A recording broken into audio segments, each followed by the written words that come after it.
Hello, everyone, and peace of Christ to all of you. I hope my voice is coming good and clear. Please invite your friends and please invite Muslims.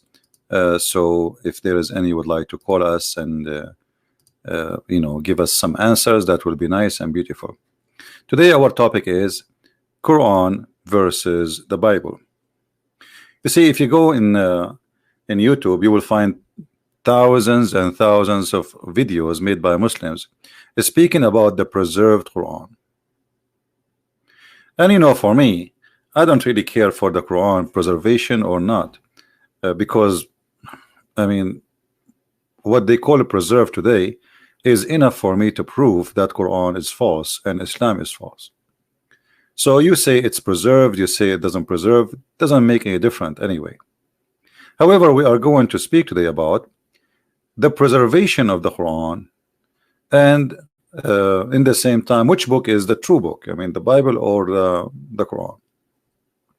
You see, there is something everybody forget, and this is what usually the Christians do.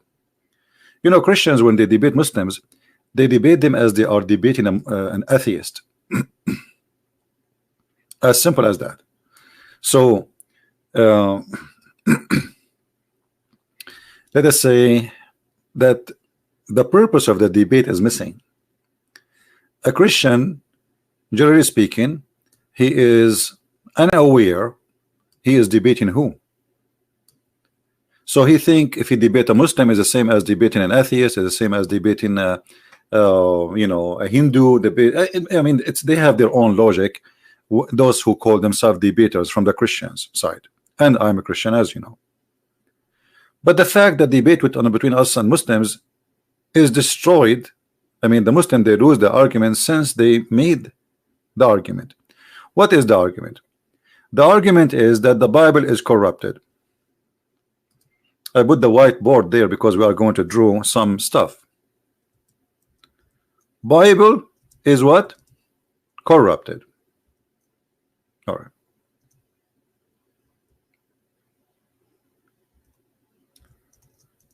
Who is the one who say that? The Muslim. So this is the first claim a Muslims will come to you, or the Muhammadan they will come with. So let us put the claim in the top in the screen. And I hope the Christians are listening carefully, and not that they are here not for chat and entertainment. Please listen carefully. I'm not here to waste my time. The Bible is corrupted according to Muslims. That's what they say. Okay. Who is a Muslim in the chat would like to say I agree with that? Who is a Muslim listening to us right now, or he would like to call us, and he is willing to say I agree with this claim? Do we have any Muslim?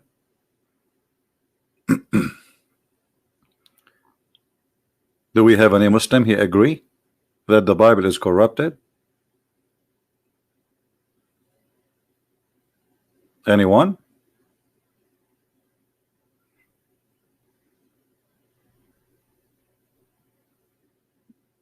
No, this is very good claim actually. I like this claim. Anyone?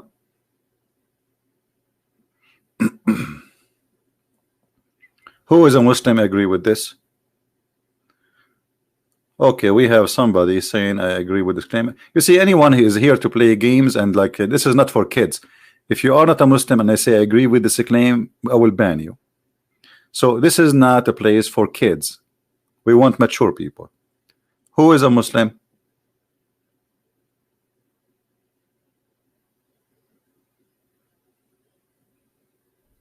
Anyone?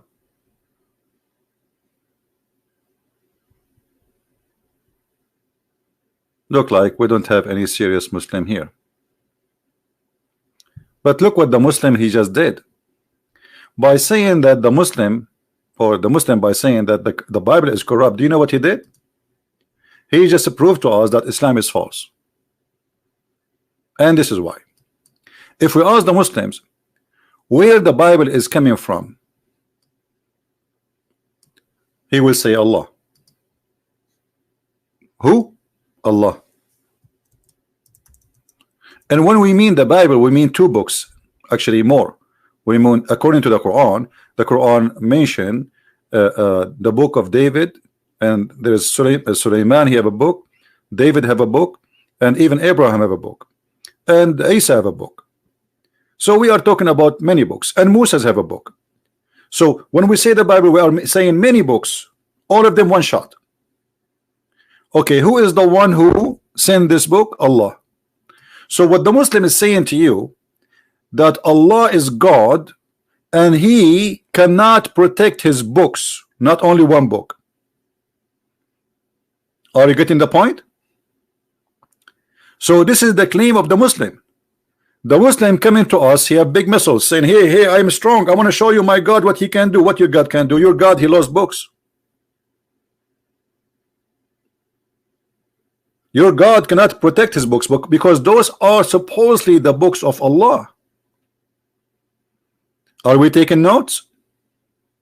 So when you debate a Muslim about the Bible, don't start quoting for him verses from here and tell him we have many manuscripts and all this. Why you want to do that?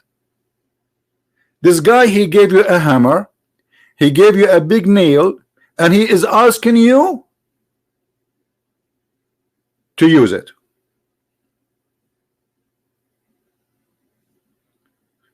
So as long you are saying that Allah is sent the Bible and the Bible is corrupt, so the Bible of Allah is corrupt. This is the correct sentence now. This is the conclusion. So a Muslim is coming to me, debating me about the Bible to be corrupt. He is saying to me, the Bible of Allah is corrupted. Okay.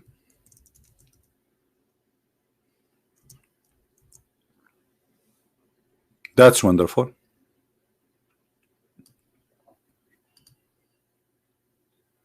As long you are a Muslim and you are saying to me Allah Bible is corrupted, what's my problem?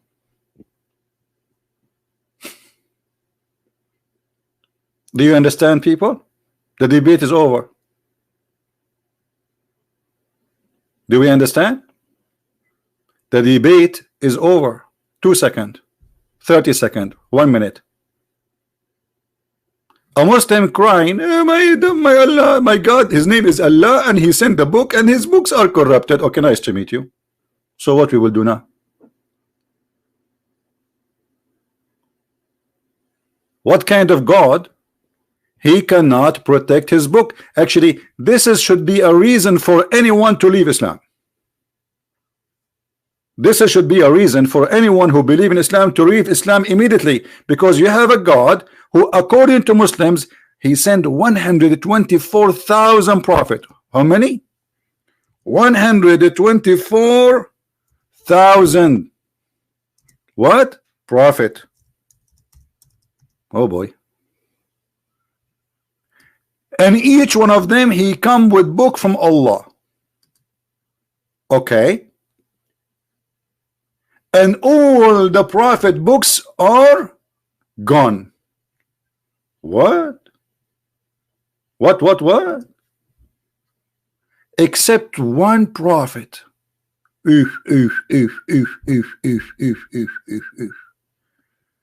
So 124,000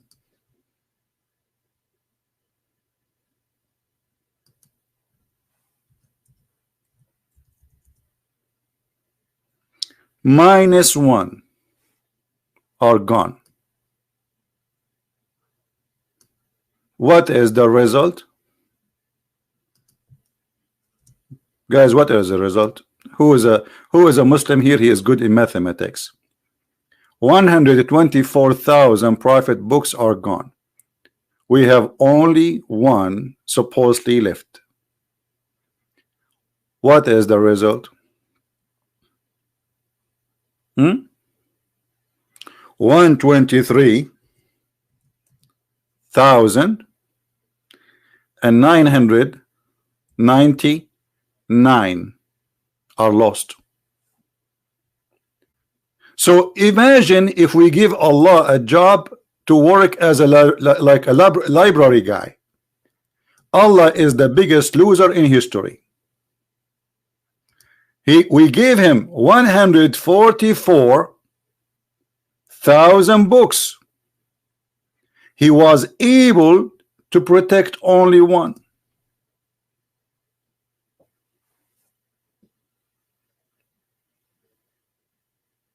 So how we can trust Allah? Any Muslim?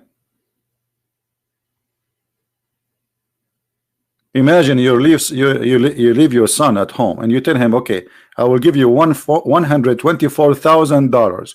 You come back home and your son, because he's a good boy, he only was able to protect $1.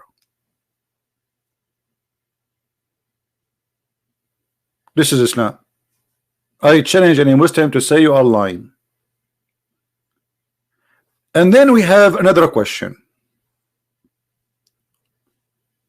Those 124,000 prophet, Allah sent them for what reason?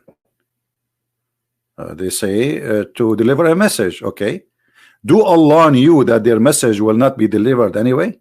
Allah is all-knowing. Okay, so why Allah did not preserve the 124,000? Allah knows best. No, Allah did not know best. Because there's no point of sending all those messengers if you cannot preserve the message. Now, the logic of one book only is protected. This is the logic. This is the Muslim logic. All the books of Allah are protected. No, they are not. Only one. So the Injil is corrupted. The Torah is corrupted. The book of David is corrupted. The book of Solomon is corrupted. The book of Abraham is corrupted. You name it. Only one book, brother, Allah preserved. What does that mean? What does that mean?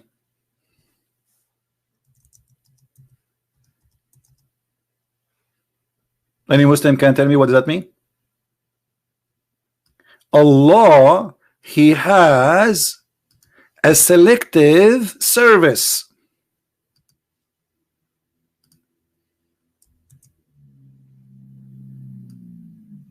Allah is like a security company.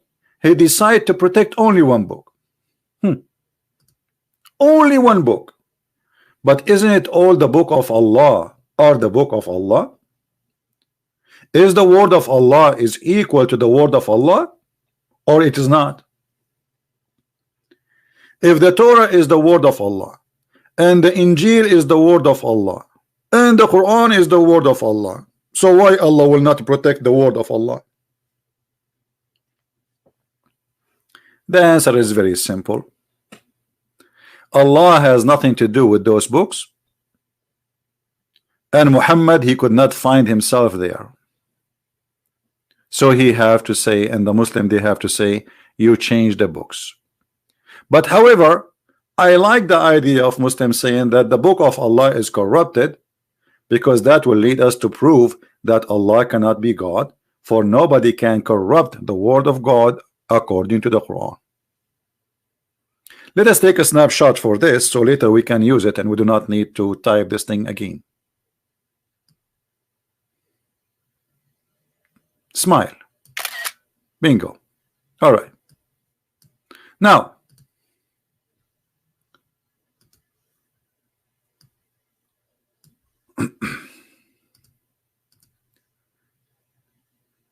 in the Quran, it says, إِنَّا نَحْنُ نَزَّلْنَا الذِّكْرَ وَإِنَّا لَهُ لَحَافِظُونَ. What does this verse mean?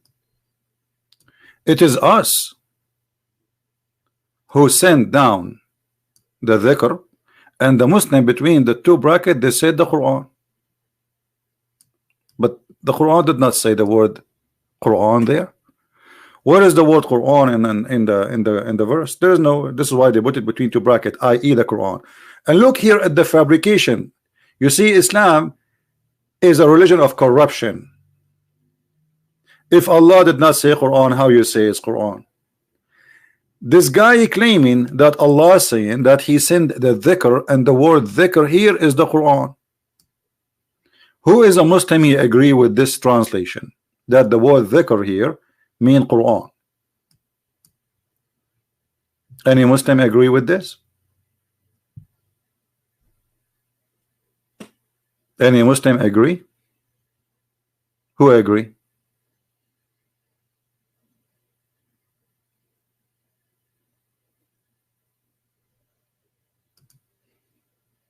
Anyone?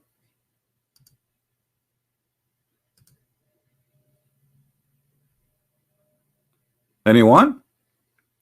Dhikr mean the reminder, but this is the name of a book. This is not just a word mere reminder. A dhikr is the name of a book according to the Quran. Let us show you how they lie when they say Allah is saying he will protect the Quran. If we go to different verse on the Quran, we will find this. Remember how the word look like. Actually, you know what? I'm going to open two pages so we can place them next to each other.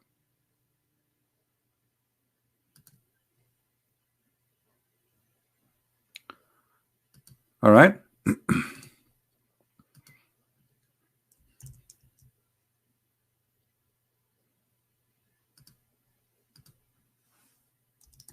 In different verse in the Quran, it says the following.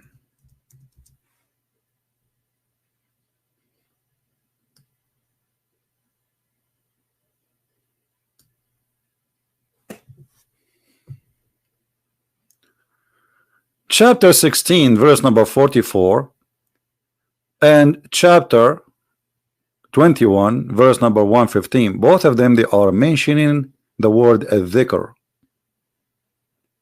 But the chapter 21 make verse 105 make it so clear what a dhikr is. It's not the Quran.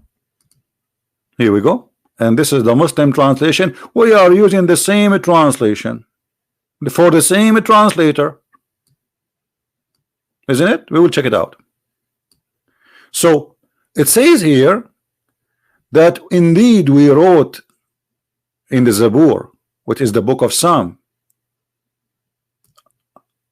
i.e. all revealed in the holy book, the Torah and the Injil. So what the word as zikr mean? What is a dhikr? Let us change the translation. Maybe the translator here, he was not successful to make it good. Maybe his lies is not working. Let us go to Yusuf Ali.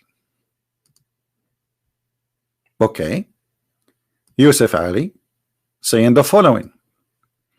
Before we wrote the book of Psalm, or we wrote in the book of Psalm after the message was given to Moses.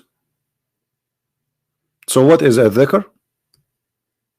Is what is given to Moses. You see, this is the same word. You see it? It says here, and we wrote in the book of Zabur. Muhammad, he have a very funny names for those books. I mean, how the book of Psalm became Zabur, I have no idea. Don't ask me. Even the name is not right, because Zabur can be a private part of a man. Just take the tashkil and you can pronounce it differently. And remember, the Quran was not written with tashkil. Tashkil is those things you see in the top. So, and the Zabur, we wrote in the Zabur after the dhikr. So the dhikr was something ancient. This is not the Quran. So why here in the translation they say that the word dhikr is the Quran? How they come to this conclusion? The Quran make it clear that the word dhikr is the Torah. So based on this verse, the Quran saying that Allah, he protected the Torah. However, this is not really a big deal for me. I'm just getting them busted with their claims. Let us say, for the sake of argument, Allah, he protected the Quran only, and he said he is going to protect the Quran. But isn't it Allah, he said in the Quran, and nobody can exchange the word of Allah? The Quran says that.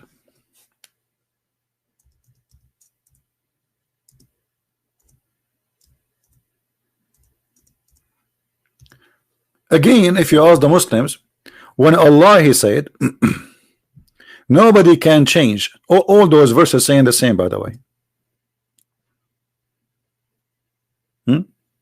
Chapter 6 verse number 34, chapter 6 verse 115, chapter 10 verse number 64, chapter 18 verse number 27. What it says? Nobody can change the word of Allah. Do you see it? None can change his words. Okay, is the Injil is the word of Allah? They say yes. Is the Torah the word of Allah? They say yes. Is the book of Psalm the word of Allah? They say yes. Is this verse the word of Allah? They say yes. But Allah says nobody can change the word of Allah. Do you see the stupidity? So what the Muslims they do, they have selective understanding. They don't even respect their book. The word in the Quran is so clear. Nobody can change the words of Allah. He did not say some of the word of Allah. He said nobody can change the words of Allah. So either Allah here is lying, aka Muhammad, or this is true. Then all your statement about the Bible is corrupted is a stupid statement.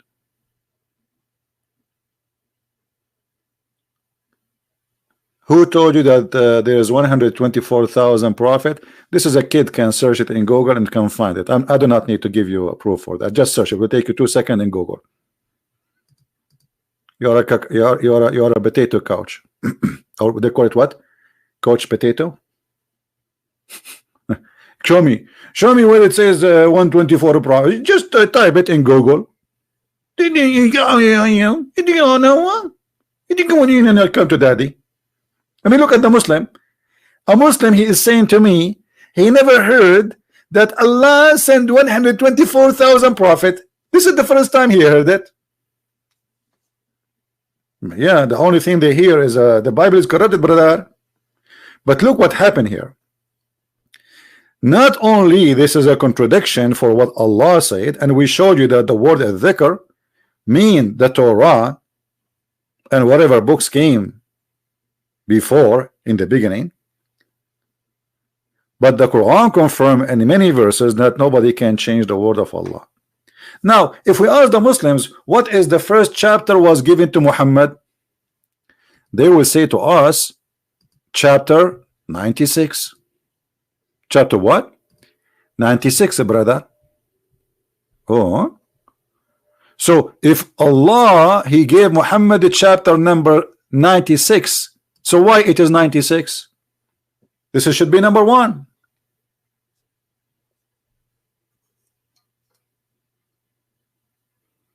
Correct?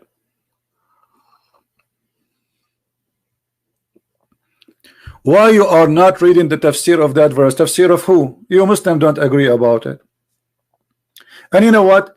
Even if tafsir says that this is mean the Quran, that will be stupid.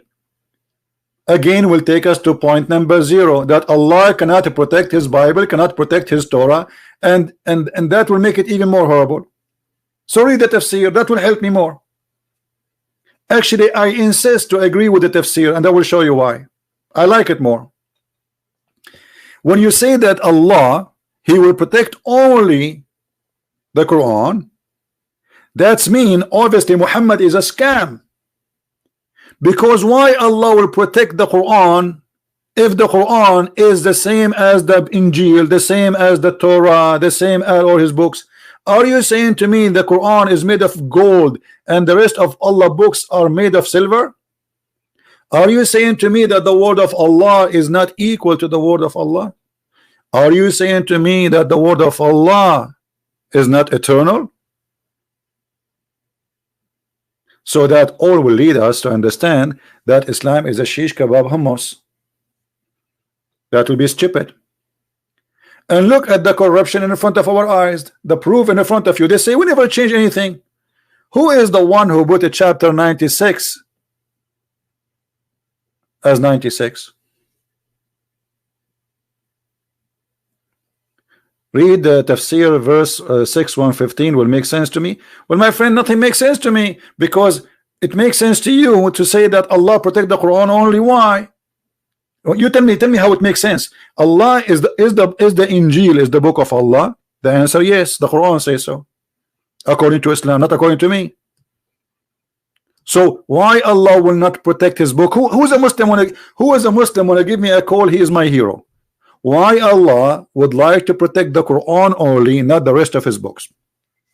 Who want to tell us? Who is the hero? Have an answer. They have no answer, because this is a very silly argument. No answer. Any Muslim have an answer? This is your book and this is your Quran, saying that actually not only that, we have tons of contradiction. Look, this is a chapter 3, verse number 3. It says, نزل عليك الكتاب بالحق مصدقا لما بين يديه. He sent to you the book with the truth, confirming what is between his hands.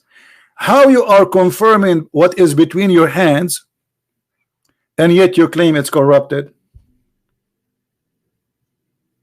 Guys, look at the Muslim answer. Hold on, I want to show you the Muslim answer, just to show you the comedy.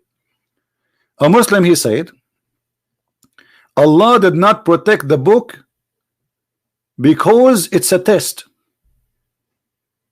That's the most silly answer ever. Well, we are tested since the time of Adam. Isn't it enough the sin we have? What test? Test for what?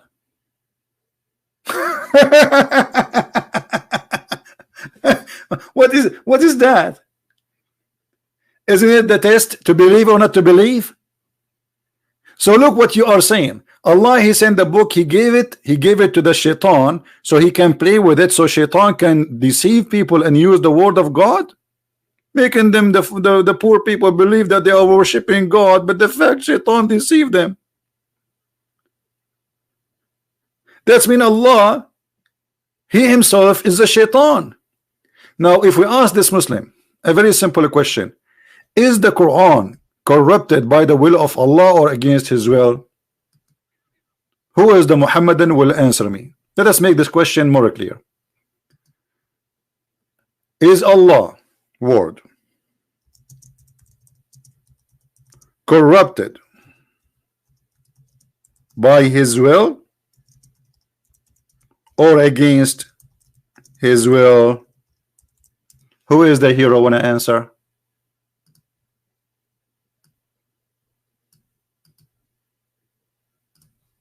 Anyone?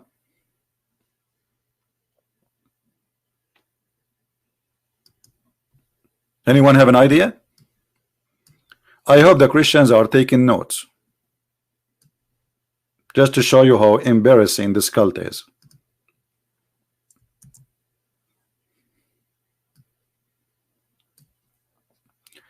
Is Allah's words corrupted by his will or against his will? Who is the Muslim? Want to give me the answer?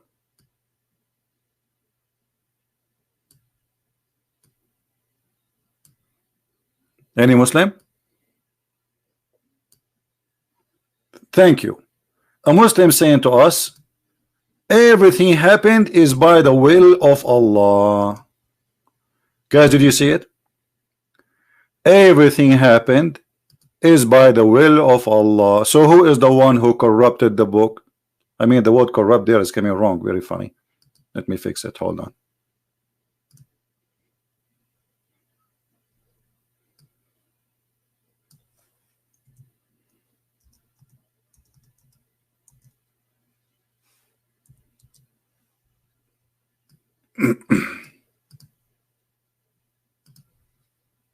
My screen freeze. Okay, let's take it off. Okay, so the corruption happened by the will of Allah. Oops, I'm typing Arabic again. Hold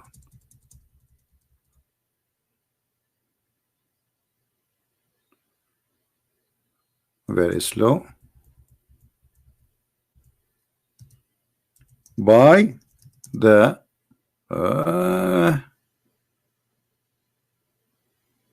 Oh boy.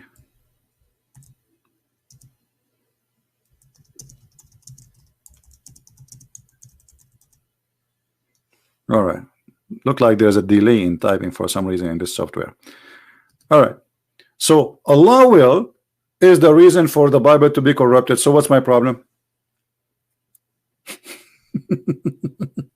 and who is the shaitan? And who is the evil?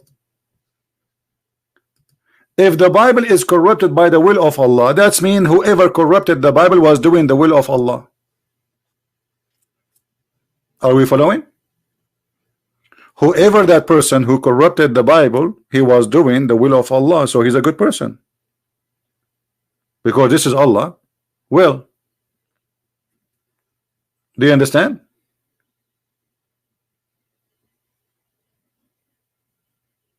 Do you understand me, people? Let us say I am the one who did that. But as long as this is the will of Allah, that's mean I'm doing what Allah he ordered me to do. So the one who corrupted the Torah and the Bible according to Islam understanding, according to their logic, is Allah. So Allah is the devil. Allah should go to hell. Allah is shaitan. Disgusting. Shame on you. So this is how silly the logic of this cult. How silly it can be more than this. Allah he sent the book, and Allah he wanted his book to be corrupted, brother. Why Allah want to do that? Isn't it enough that he sent shaitan to us?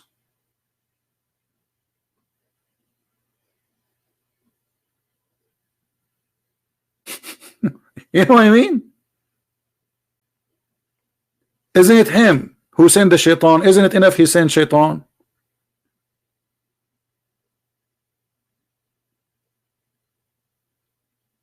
So every step of those steps, Islam is destroyed.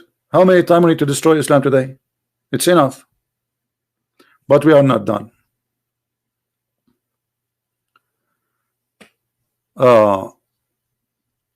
Here we go. Husni is trying to change the topic. You see, when a Muslim get hurt, he right away try to change the topic. Do you see what they do? You don't want to talk about our topic no more. So are you saying that God he sent his son? Look what we are talking about, and look what he's talking about now. Because now he is hurt. We got Allah busted. Allah is the one who corrupted his book. Are you saying that to me that God he sent himself to save his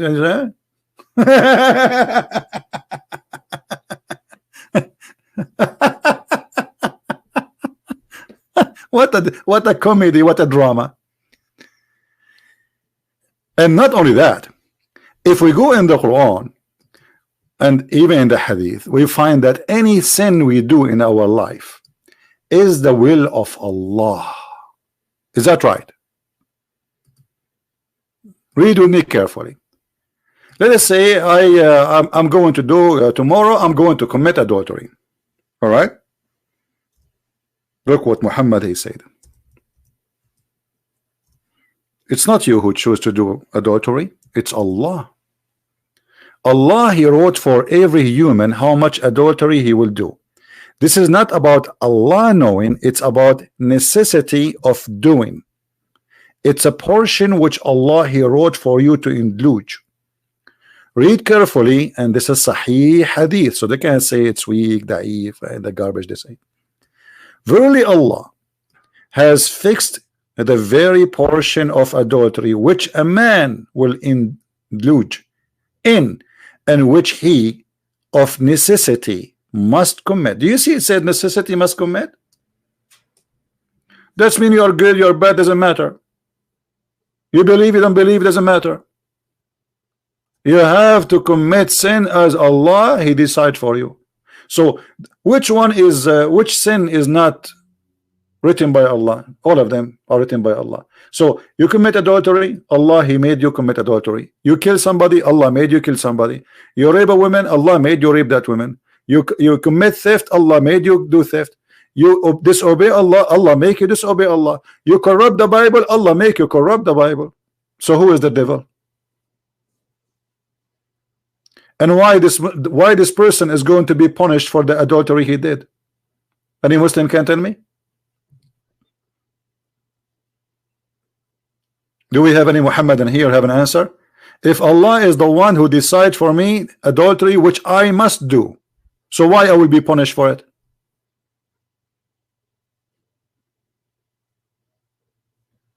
So what we are talking about a collection of illogical logic. Do you see what Islam is? Islam is a collection of illogical logic, stupid logic. So Allah will punish us for not choosing Islam, but Allah is the one who made us not to choose Islam.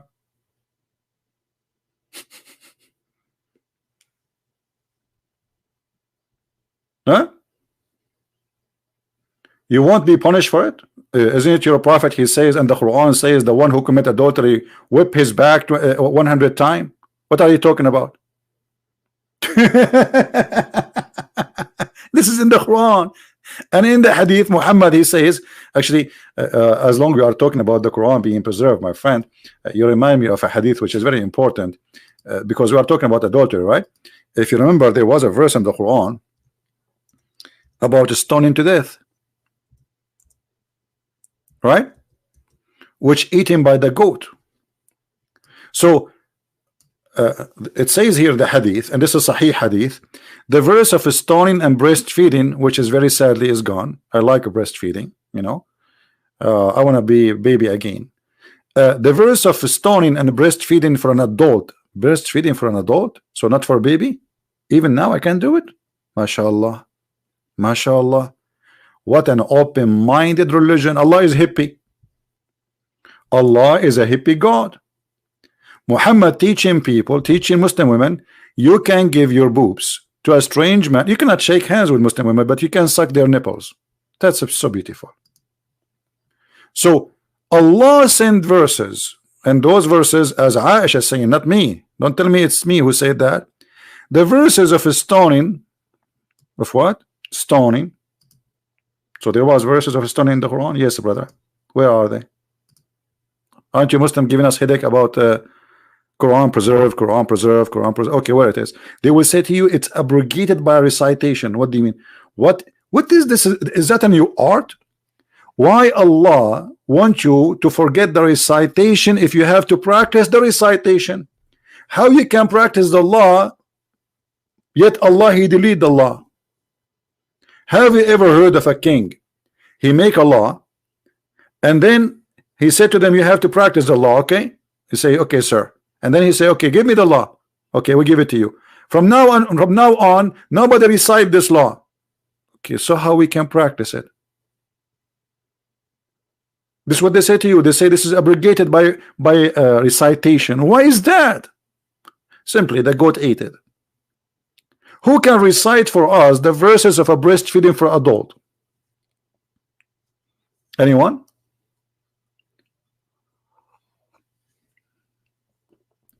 Who can recite for us the verses which is eaten by the goat, which about adultery, breastfeeding for adult?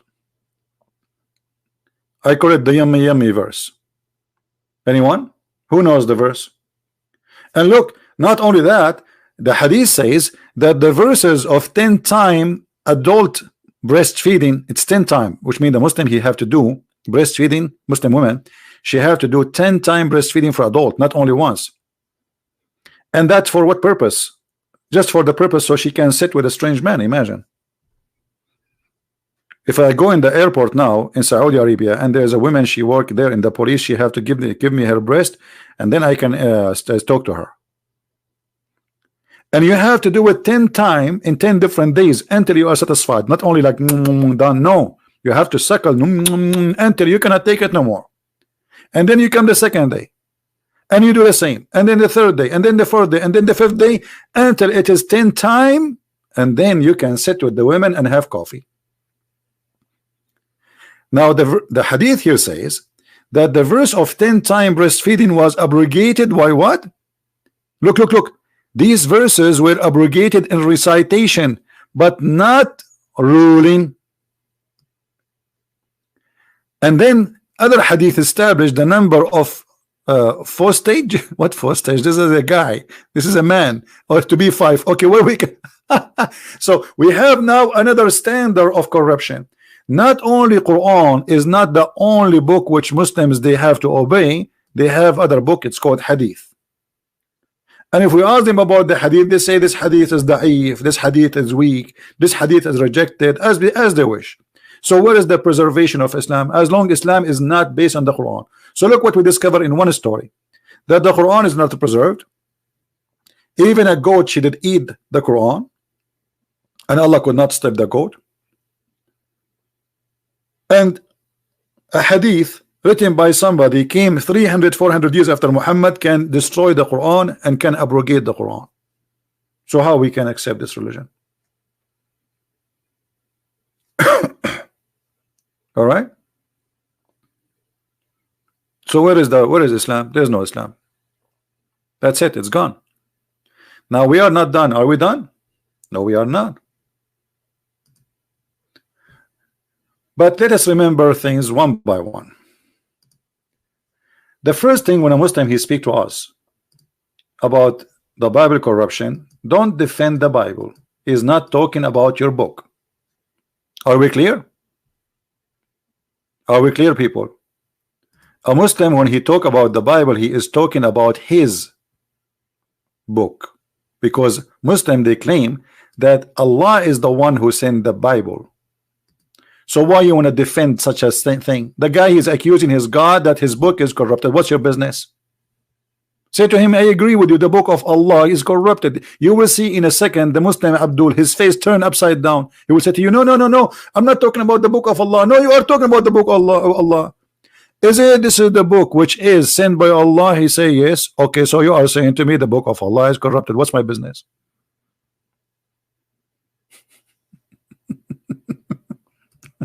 The debate is over.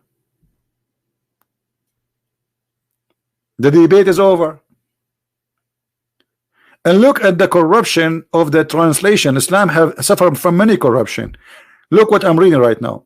He has revealed into thee the scriptures which the truth confirming which was revealed before it. Who is the Muslim who speak Arabic can show me where it says was revealed before it in Arabic? Who want to show me that?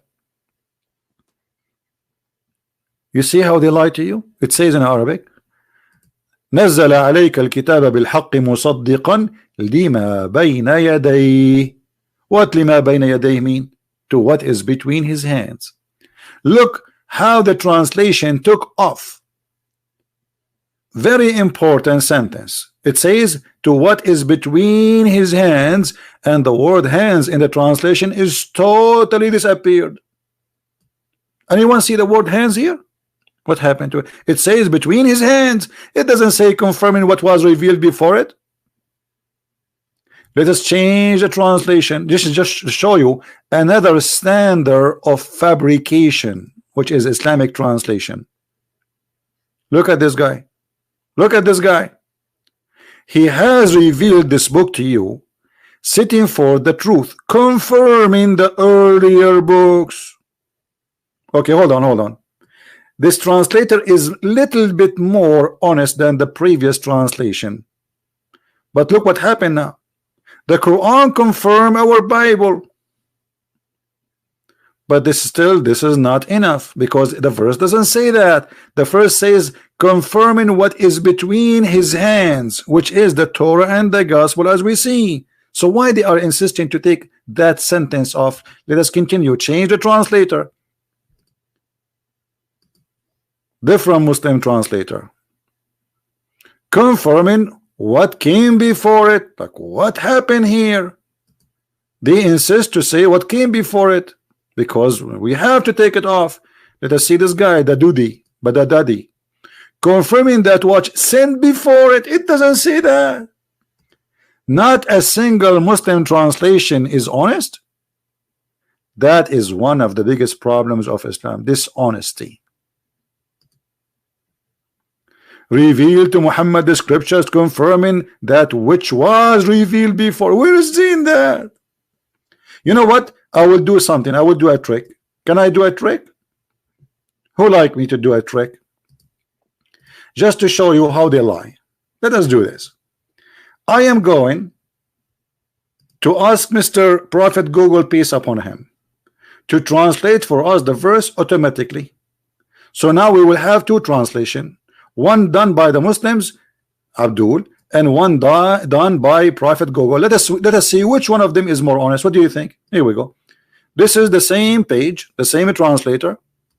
Or what I'm going to do, I'm going to say click Google translation. Let us do here in front of you.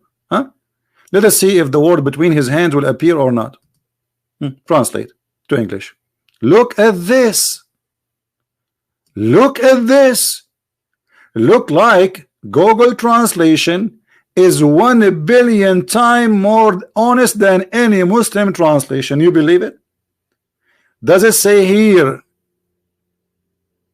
between his hands? Look, it says what was in his hands. This is Google translation.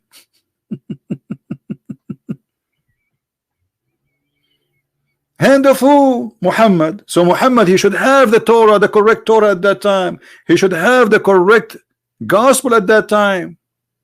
So how the Torah and the gospel is corrupted? Not only that, do you know that Muhammad, he did recite, and he said, I believe in thee and the one who sent thee. Who are they, those? Let us see what Muhammad is talking about.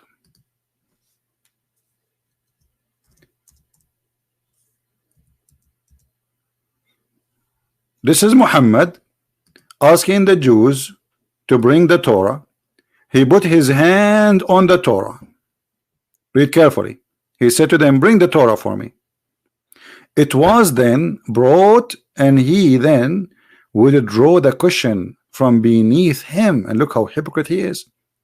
He placed the Torah on it, saying, look how much respect he is showing to the Torah. At that moment, Muhammad is still not strong. So he's being hypocrite to the Jews. I believed in thee and in him who revealed thee. Was the Torah corrupt at that time? If the answer yes, then Muhammad is a hypocrite liar.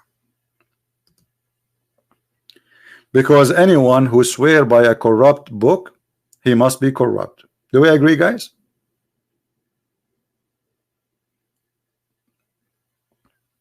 Do we agree? If the Torah at that time was corrupt and Muhammad is swearing by the corrupt Torah, that means Muhammad is a corrupt man.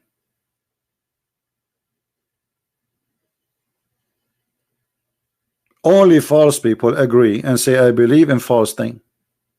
If this book is false, how you say I believe in you? How you say that? Unless he is a hypocrite and he's a fraud. If you ask me to take an oath on the Quran, I will never do that unless I'm a liar. I reject the Quran. I don't accept the Quran, so I'm going to say I swear by the Quran. All the evidence saying that Muslims, they have their own agenda. So when they debate us about the Bible, they are not debating us. They are just arguing. They have no logic. Their logic is stupid. And the second they debate us about the Bible, they are debating Allah, for he is the one who corrupted his book supposedly. And not only that, there is tons of verses saying in the Quran, even with all their fabricated translation, that the Bible is preserved. As an example,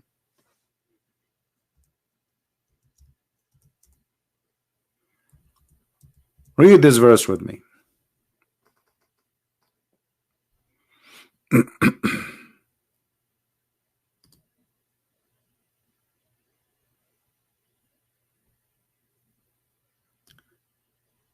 Look at this translation. It says, and when the Quran come to them, to the Jews, from Allah, confirming what is with them. Do you see it? God, do you see it? What is? Even this is in their false translation, which I don't accept. So even in their false translation, in their false book, it says that they're a prophet and their book confirming what is, not was.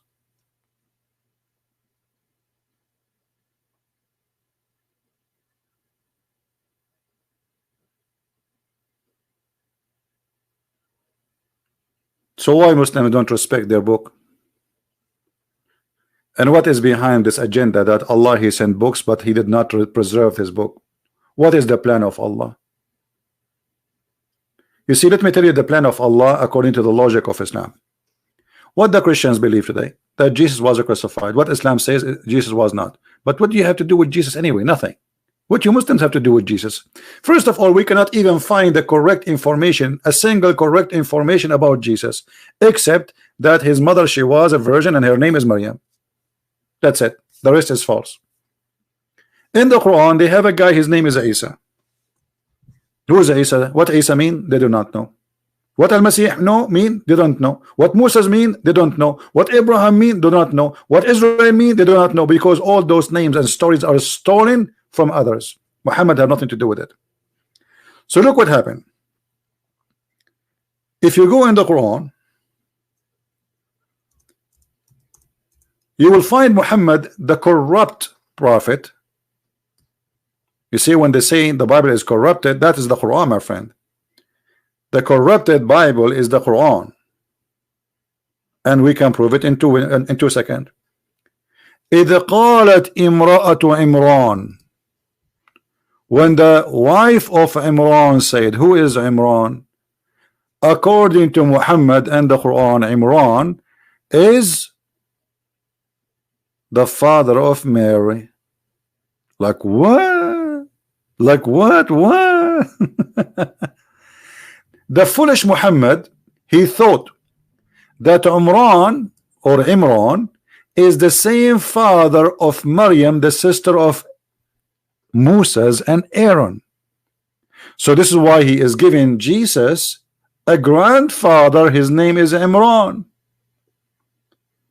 So Muhammad, he could not even copy the name correctly from the Bible about the father of Moses, which is Umram, not Umran.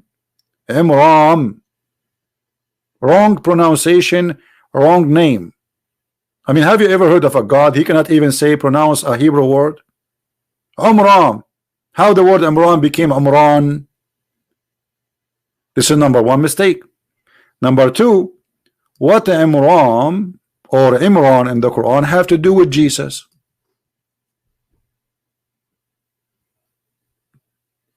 Anyone can tell me? How this guy became the father of Mary?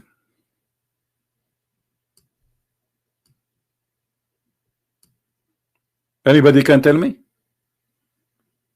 How this guy became the father of Mary and Moses? I will tell you. Muhammad, he heard from the Jews that Moses have a sister. Her name is Maryam.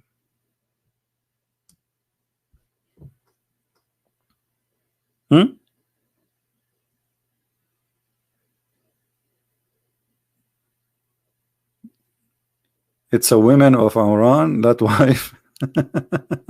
that's a comedy. Yeah. So if Imran is the father of Mary, and for sure this is very stupid. You can go to the Bible right now. Just type in Google, Prophet Google, who is the father of Mary, the mother of Jesus. You will find the name is not even close. So what happened here? Muhammad is confused between the father of Moses, Imran, and Mary or Maryam, the sister of Moses.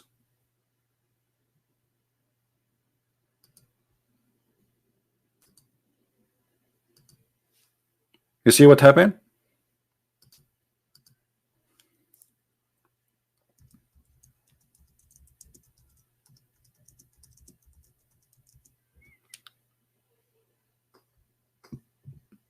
Maryam is the exact name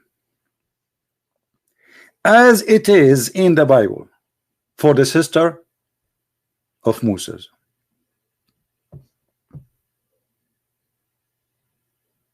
You believe it?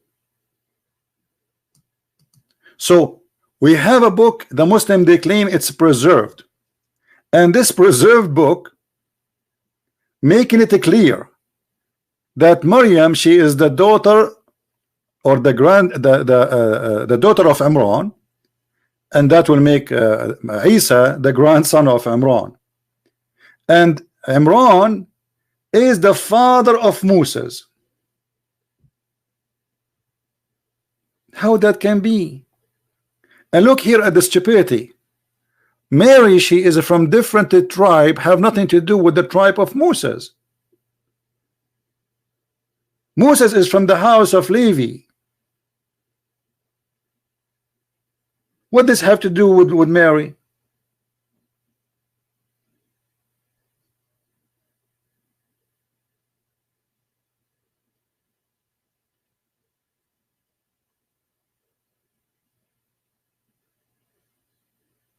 That is Muhammad, my friend. That is Muhammad. A person who claimed to be a prophet of God, he cannot quote a name correctly. He think that Imran, the father of Moses, is the same man who is the father of Maryam. How that can be? So this is why usually I do not debate Muslims about the corruption of the Quran, because what the point? The Quran today is a joke. I will go with the Quran, what you have today, and you believe it's not corrupted.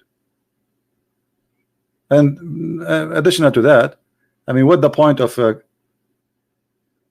proving that the corrupt is corrupt? Can you corrupt the corrupted twice? You cannot. Quran is corrupt from the beginning. We can't even call it corrupt. It's a fabricated book. So we cannot say the Quran is corrupted because it's fabricated from the beginning. Do we have any Muslim want to say something?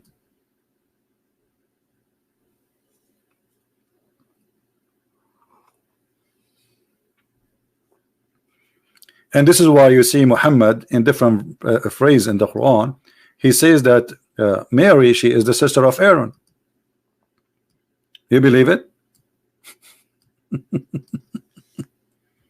He said that literally, and then the Muslim, they say, oh, the prophet, he correct that, he explained it. He says, well, he meant that in the old days, brother, they used to call them by their great ancestor, but Moses is not from their ancestor. Secondly, the verse making it so clear by misquoting the name of the father. Let us say, for the sake of argument, okay, he says, oh, sister of Aaron, and it does not mean sister of Aaron literally. How the father of Mary, his name became Imran, and it is the same father of Aaron and Moses. Do you know what I mean? How this happened?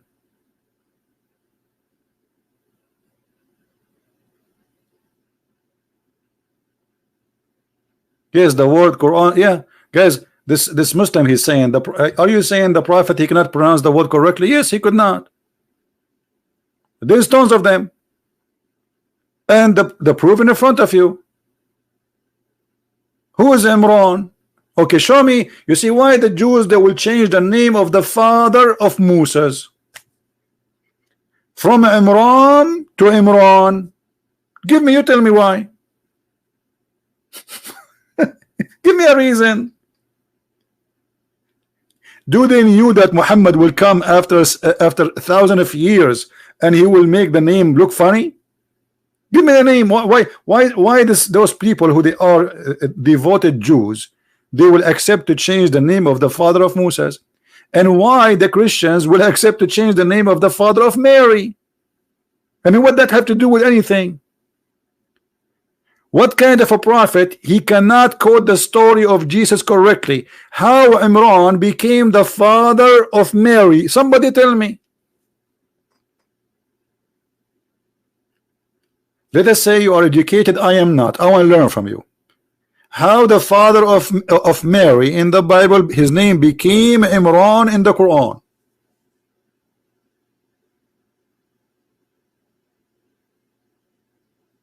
Anyone knows?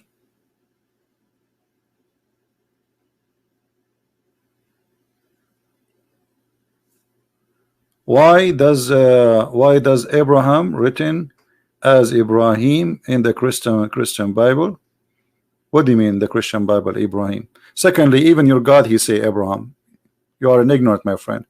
You see in the Quran the word Ibrahim written in two ways, either Ibrahim or Abraham. The most published copy is Ibrahim, not Abraham. The Muslim, they change it, but you can go right now and search. You yourself as a Muslim, search, is it true that the Quran mentioned the word Ibrahim and Abraham? So if you are saying why it's Ibrahim, why Abraham, he will go, it's in your Quran. Because Muhammad was not sure from the correct name. So you just shot yourself in the foot.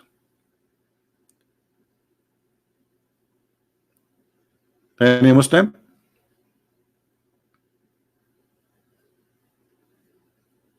Who is a Muslim would like to give us a call?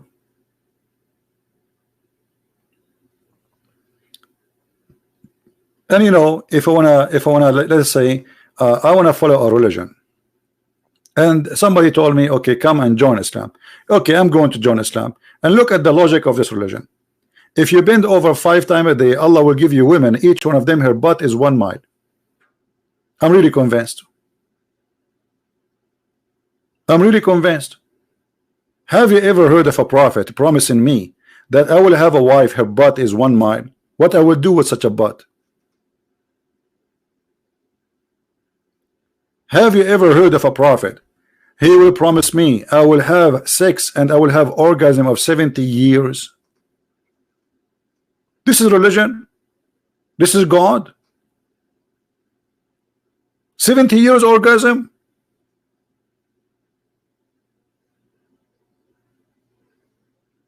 Have you ever heard of a God?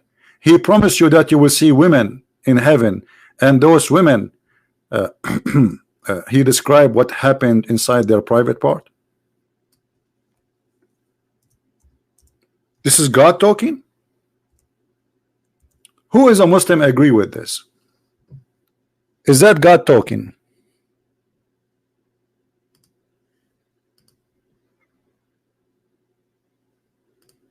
Look what Allah he says to us about if we believe in him, what he will give us. Read with me carefully. Who is a Muslim agree with that? This is the true religion. The God he described the skin inside the woman private part. Do you have more details, Allah? What exactly else we will find inside? And those women, no man, no genie have boom boom with them. What do you mean, genie? You Muslim believe that genies sleep with women, right?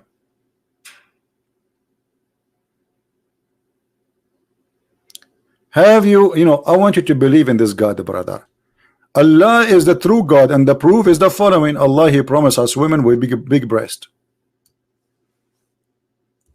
What? This is God?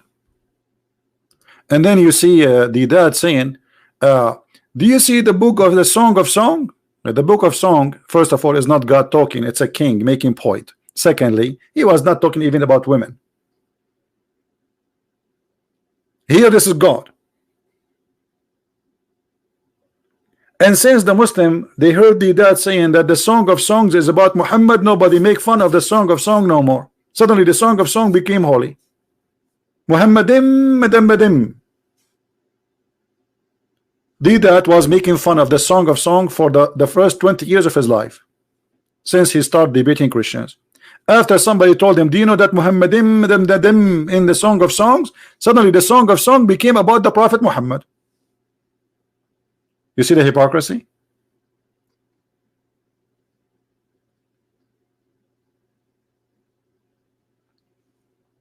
Allah will give me fully breasted women. I was worried about that. What is the size, brother?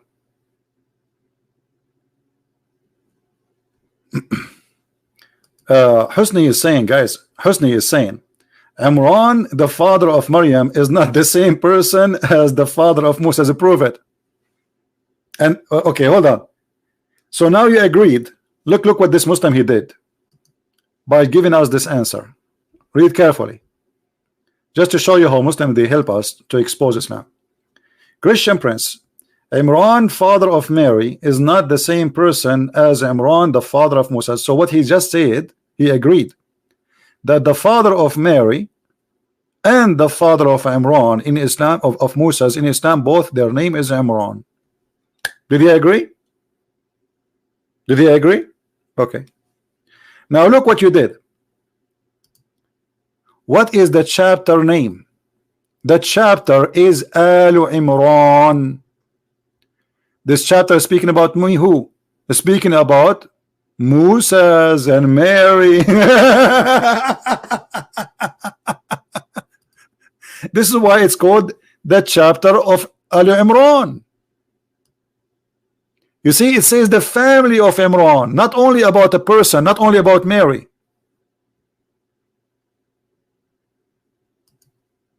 So you just proved to me that Islam is false.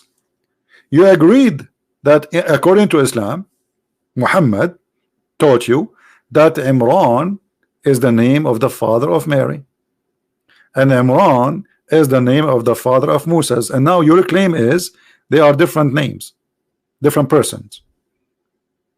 But that will not solve the problem yet, because the Quran says that Mary, she is the sister of Aaron, and the Quran says that all of them, they are family. Who is a Muslim want to try something better?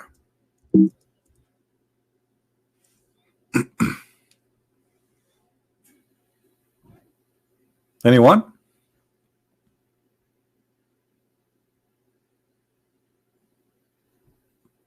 Anyone want to try something better?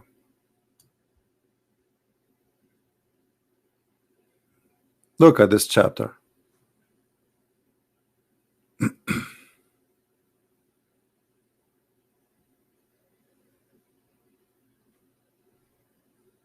Ali Imran. Who is a Muslim would like to call us?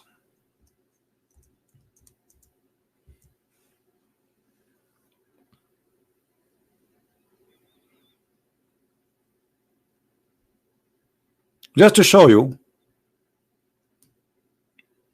how Muslims, they are hopeless. Allah chose Adam, Nuh, and Noah, and the family of Imran from all mankind.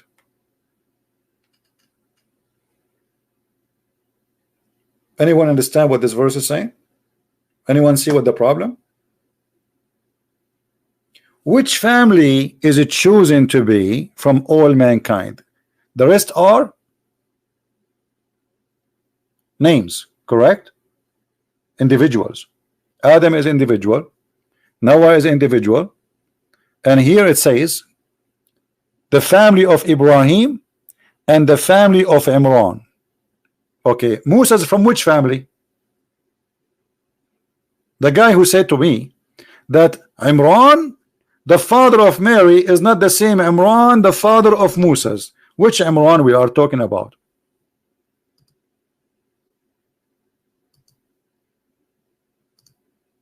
Any Muslim?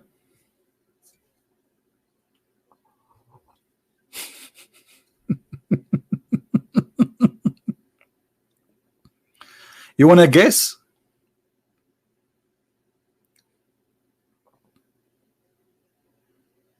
What the problem?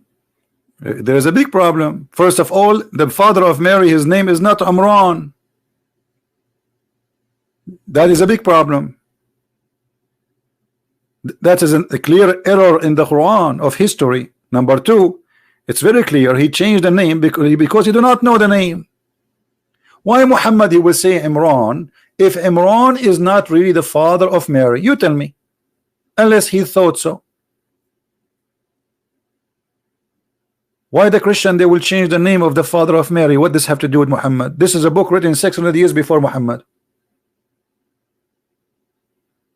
But because Muhammad, he thought that Maryam, the sister of Aaron, and this is true in the Old Testament, the Bible says that Moses and Aaron, they have a sister, her name is Maryam, exactly the same as the mother of Jesus in the Quran.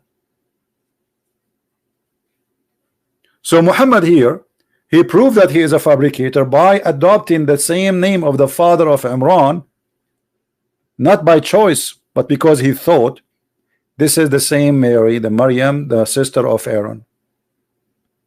Otherwise, you tell me why Muhammad he got the name wrong.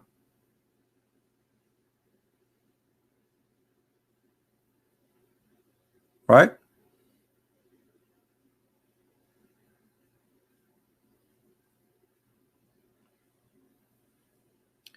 The Bible does not mention the name of Mary father. Who said that to you? Call me and I will make you read the verses by your own eyes, and people will laugh at you. What do you think?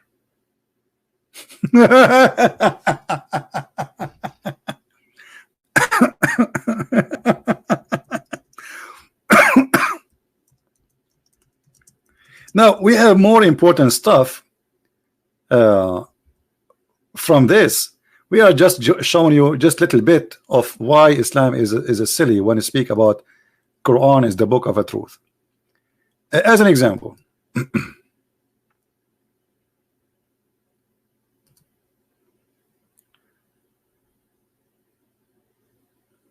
Umar ibn Khattab. Umar ibn Khattab, he said that the Quran is written, or let's say the letters of the Quran is 1,025,000 letter. How many? 1,000. Who is a Muslim listening here? Who is a Muslim is willing to give us a call and explain to us how this has happened? The Quran is more than 1,025,000 letters. What is the number of the letters of the Quran today? Who is a Muslim can give me the answer?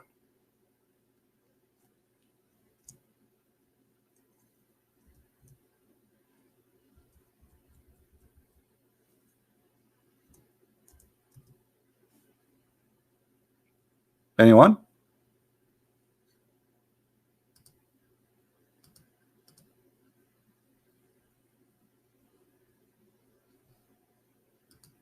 So what is left of the Quran? This is more than 70 to 80% of the Quran is gone. It disappears. Where it goes?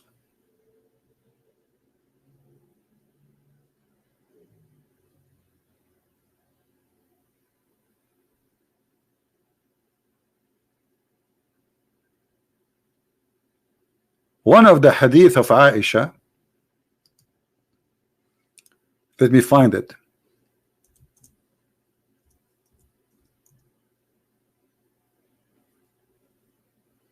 She said that the chapter of Al-Ahzab used to be equal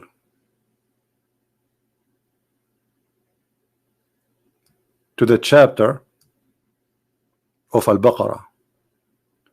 If we go right now and see the chapter of Al-Ahzab,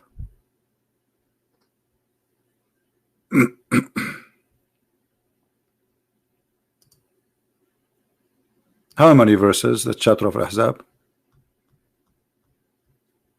Read carefully. 73. Let us go to Al-Baqarah.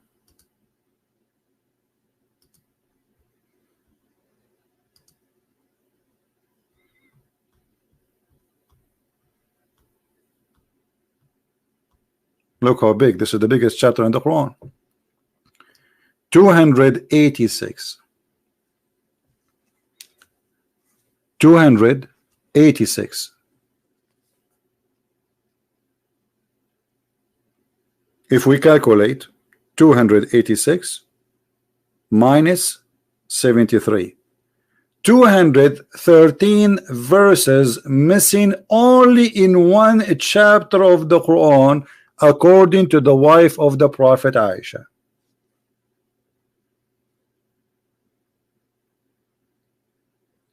Who wanna call me and I will make him read the hadith right in front of us to everybody?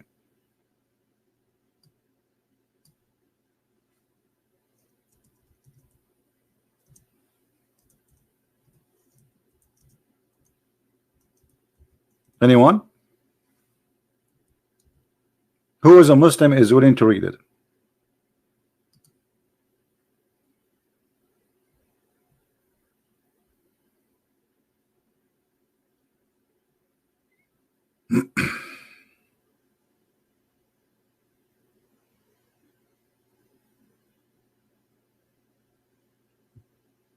Anyone? Where is the Muslims? My Skype is open.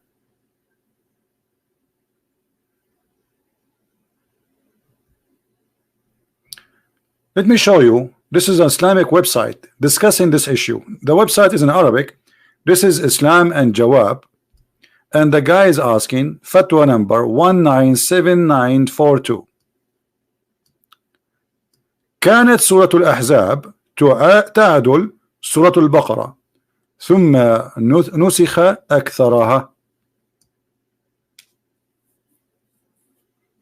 What does that mean? I will click Google Translation, peace upon him. I mean, what we can do? Google Translation is the best. Read carefully. The Ahzab was equal to Al-Baqarah, and then the rest is gone, or they say nasukhat, which means like abrogated, is gone. But where is gone? What happened? What happened? The Musnad Ahmad, there is a hadith in Musnad Ahmad that 200 verses of Surah Al-Ahzab have been deleted. Is that true? Who is a Muslim want to say is this true or not? Who is a Muslim want to explain to us what's going on?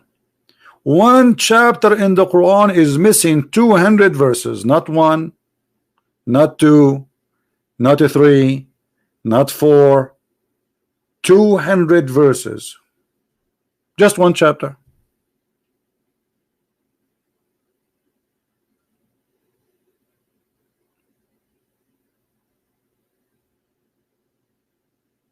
And this is your website. Anyone have something to say?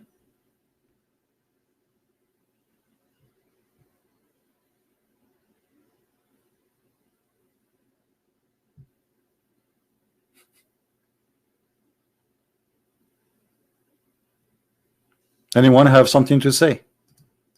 Where is the protected Quran? Why Muslims you say something to us, in front of Christians, but in front of each other you say different story? Why Muslims they don't say, I want to call you and I want to show you that the Quran changed? Why you don't say to us what you say to each other? This is what you say to each other.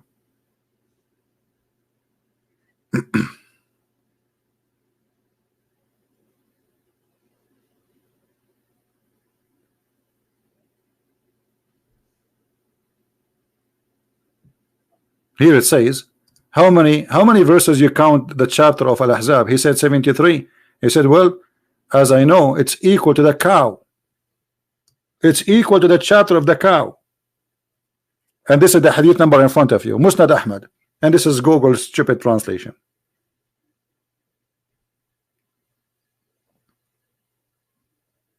And not only that, they say that this is a Sahih hadith, the same clear as the sun.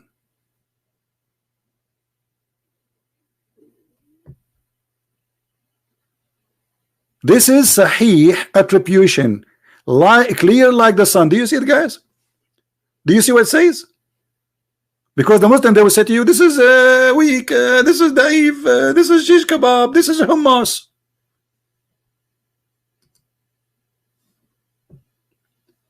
Not only the scholar saying this is sahih, he is saying it is sahih, clear like the sun.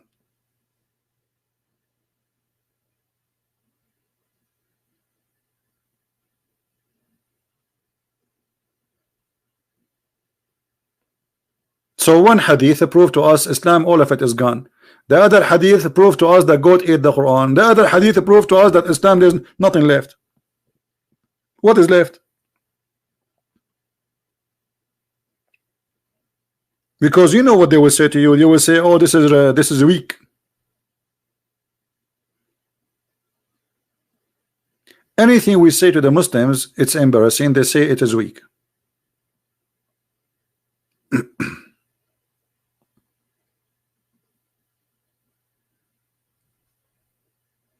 Anyone?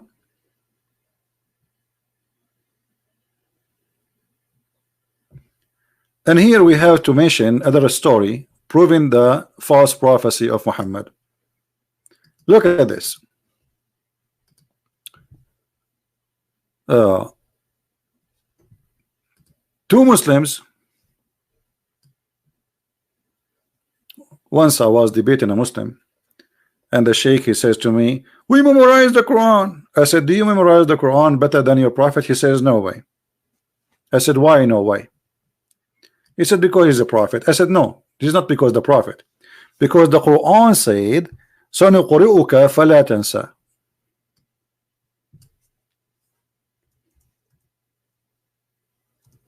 What does that mean?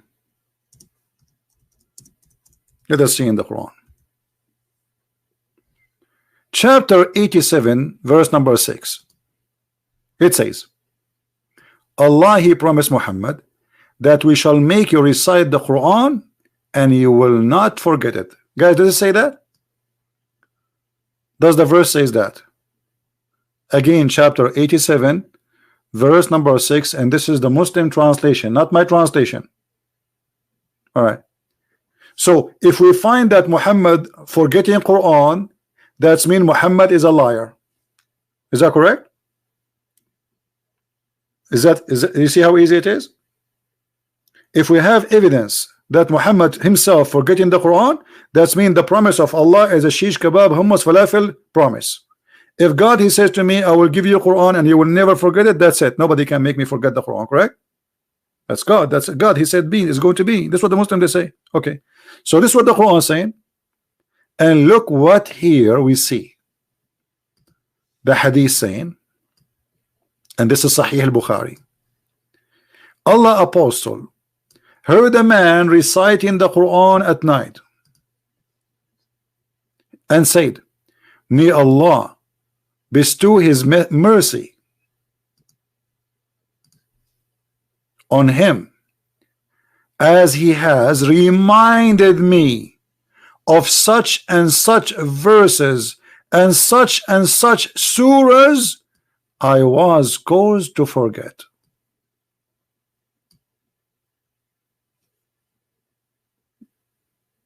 Do you see it, guys?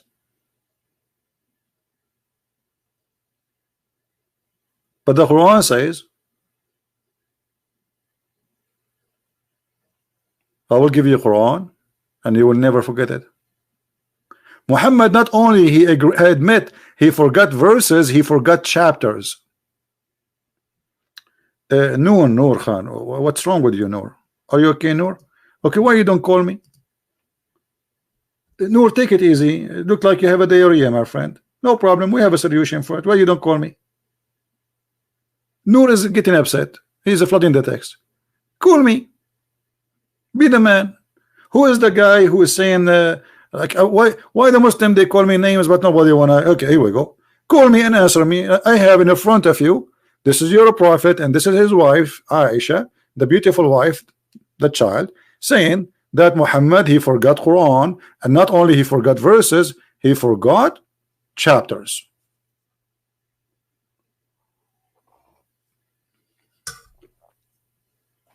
What do you think? And this is Sahih al-Bukhari.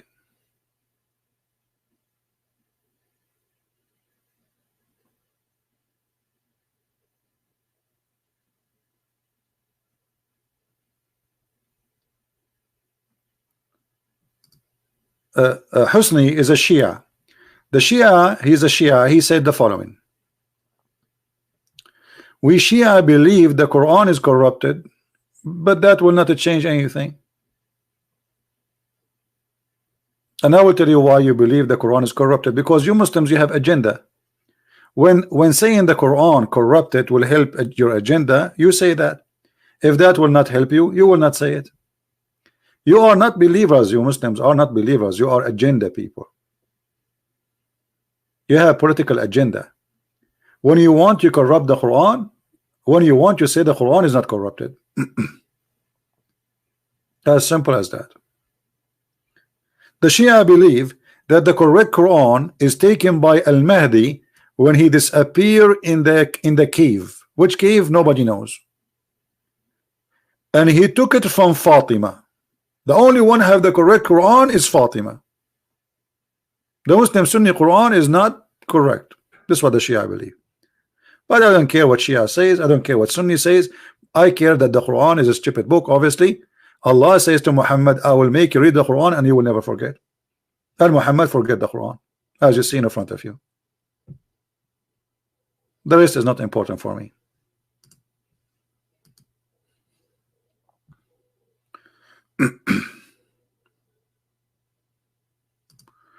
Okay, let us see. We have a Muslim supposedly. Let us hope that he is a mature person, not a kid.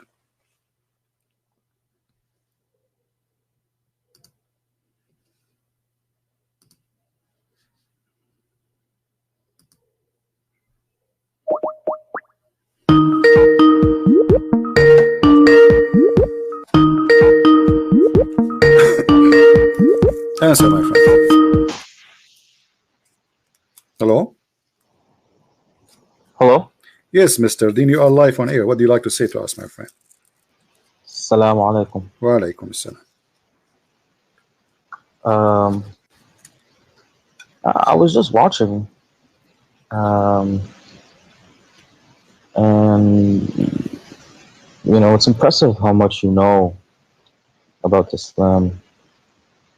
But I was curious, the title was the Quran or the Bible, where is the truth? The title of the stream, I want to know where, how do you know the Bible is the truth? Well, this is a question maybe you should ask yourself first. I mean, how you know the Quran is the truth? You are a Muslim, right?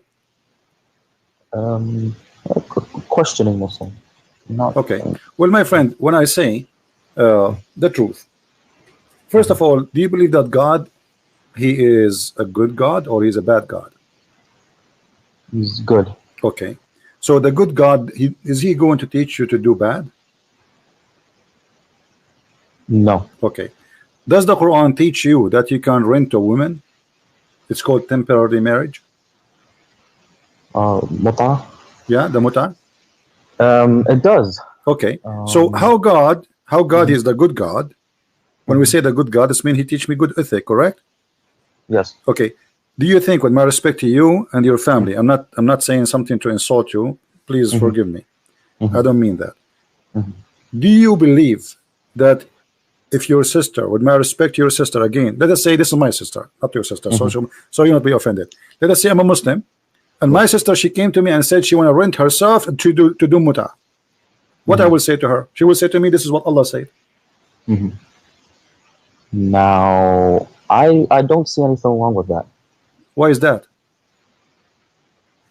If it's consensual, if they both agree, yeah, and there's payment, and they agree on what's going to be paid, and they go and do it, I don't see anything wrong with it. Okay, but isn't it so? You don't have a problem if your sister came to you and says there's a guy, he offered me $10 to sleep with me for 2 hours.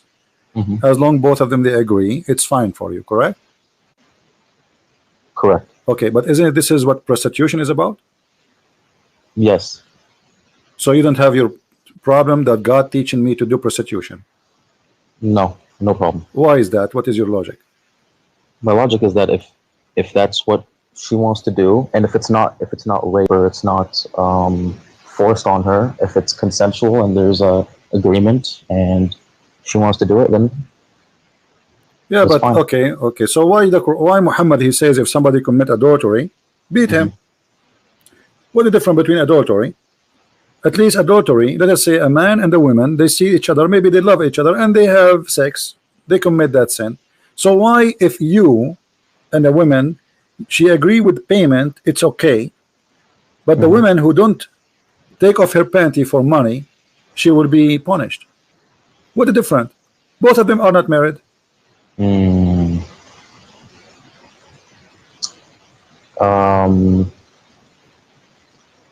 Yeah, that's a good point. Okay. Let me I'm not going to choose for you bad points about Islam, but obviously this is not an ethical, because if we spread prostitution, then even married men, they will practice that. So why we get married? If I'm going to sleep around with women additional to my wife, any woman she offer herself, I go in the elevator, a woman she says take me for $5, I do it. Okay, so what kind of society we will have? Right? You're right, yeah. Okay, now if I am a person who is going to believe in Allah, and what Allah is expecting from me and what I am expecting from Allah, can you help me in that? What Allah expect from you to do, and what you expect Allah to do it for you? Allah expects you to pray, you know, and to follow His orders. To pray to whom? And you pray to Allah. Okay, did the Prophet order you to pray for Muhammad? I mean, you're not praying to Muhammad. He's part of the prayer, but he's not. You are praying for Muhammad, but not to him. I understand, correct? Right. Okay. So why you need to pray for Muhammad? Because he is the one who sent the message. Okay. But isn't it? Do Muhammad need your prayer? Did Allah bless Muhammad already? Is Muhammad going to heaven? No, you're not praying. I don't know what you mean for Muhammad or to Muhammad. I don't know where all this is. At the end of the day, it's praying to Allah. Okay. You speak Arabic, right? The not classical, the slang Arabic. Okay, I will read and you help me if you don't understand. إن الله وملائكته يصلون على النبي يا أيها الذين آمنوا صلوا عليه وسلموا تسليما. Allah and the angels are praying on Muhammad. Allah, He prayed to Muhammad, but He on Muhammad, actually He prayed on Muhammad. Now, but Allah, He prayed for who or to who? Sallu ala. When you say sallu ala, it's not really. That's not prayer in the sense of, you know. What is this? إقام الصلاة. أن الله وملائكته يصلون على النبي يا أيها الذين آمنوا صلوا عليه وسلموا. Yeah, يصلون على. That's the importance. When you say يصلون على, it's more blessings on. Not okay, but hold on. Hold on. If this is a blessing, why we are using the word yusalli? You speak Arabic. The word yusalli is salat. The word the blessing is barakah. I mean, Arabic language is very rich. It's very easy to choose words. So when I say salah is salah. When I say barakah is barakah. And when you say yusalluna ala, it can also. Okay, I will go with you. So according to your what you said, that Allah and the angels are doing a blessing on Muhammad.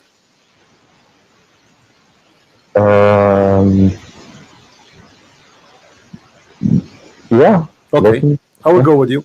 So if Allah already blessed Muhammad, what the angels can do more? Where is the blessing coming from? Is the blessing coming from the angels, from me, from you, or from God? The blessings, I mean, at the end of the day, if Allah wants the blessings, they'll happen. That's it. So if Allah blessed Muhammad already, why I need the angels and the believers to bless me? Allah, He blessed me, I'm blessed. That's it. The rest, they are just numbers. They mean nothing. Maybe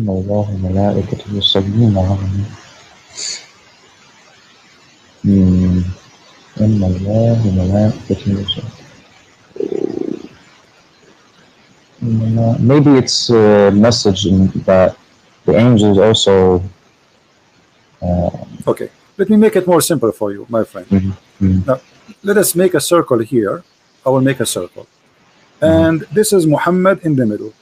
All right, we will put Muhammad in the middle, and now we have Allah. This is Muhammad here. Now Allah is sending a blessing.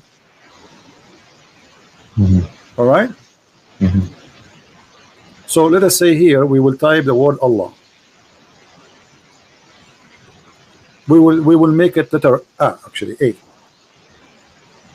This is Allah.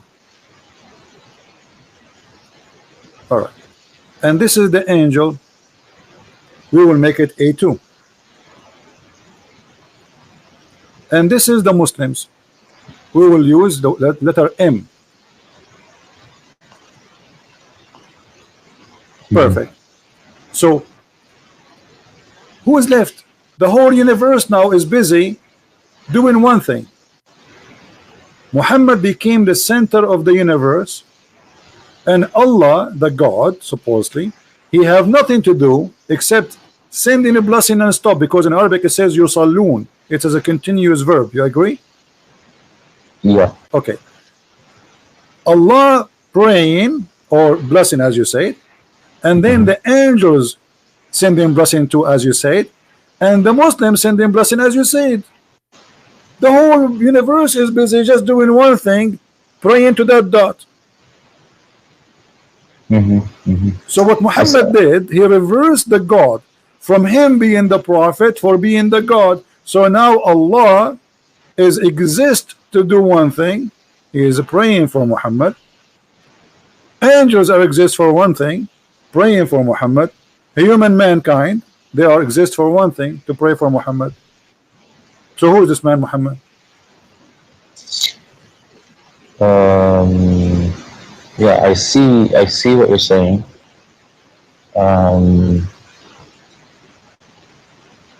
Now, yeah, it seems like, now what is, okay, so obviously I don't, there's some confusion. What, do you know what the tafsir says for this, or?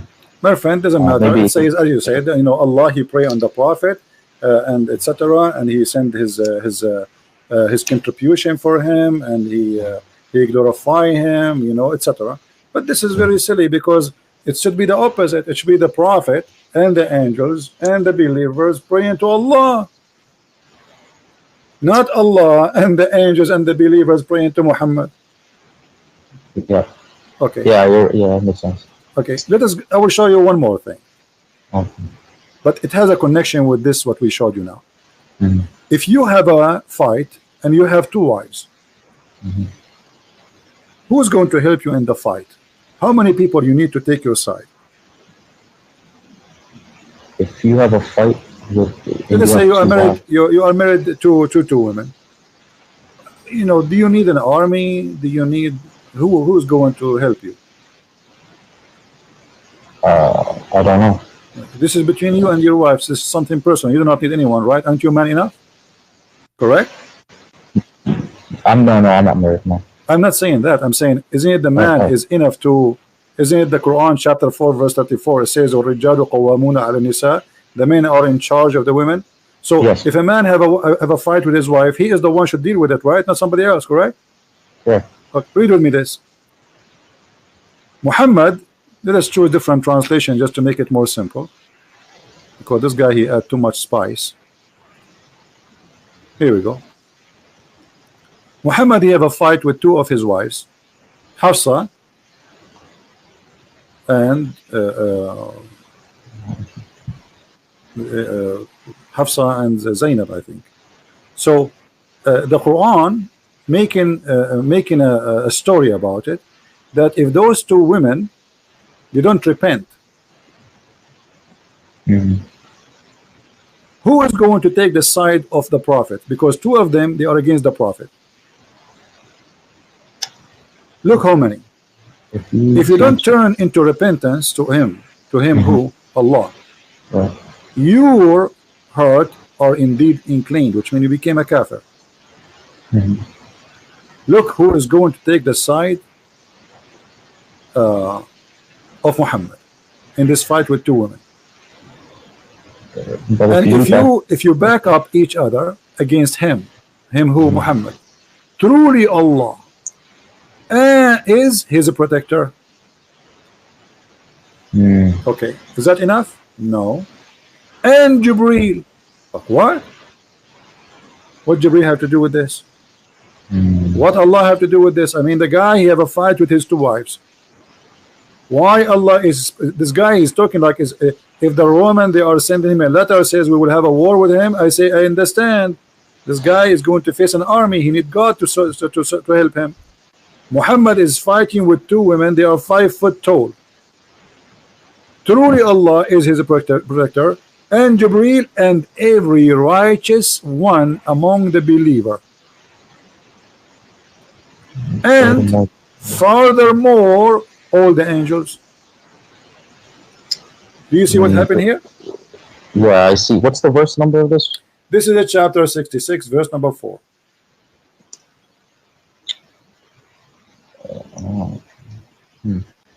Okay. Yeah, so, I see. So what happened here, my friend? Listen with me carefully. The same as what happened before. We have Muhammad. We will make another circle. And we have Muhammad in the middle. Muhammad now needs protection from two women. So who is involved with this fight? Muhammad, he got the following names. Jibreel,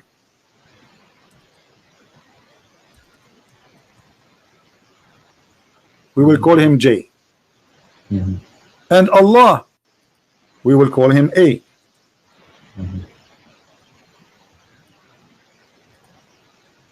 And Muslims, we will call them M. And all the angels in the world. Who's left? Yeah.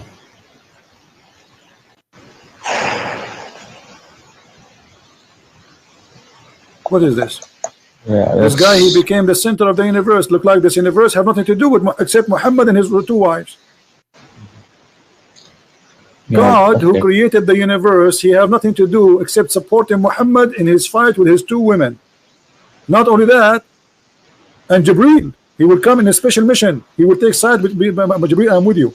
You know, Jibreel, please protect me from those two women. Jibreel have 600 wings. Extremely huge angel according to Muhammad, to the point he covered the horizon. Is that enough? No. And every single believer, Al-Qaeda, ISIS, Mujahideen from everywhere, Pakistan, Indonesia, you name it. And not enough. And furthermore, all the angels. All of this to support a guy in his fight with two women. Yeah. Maybe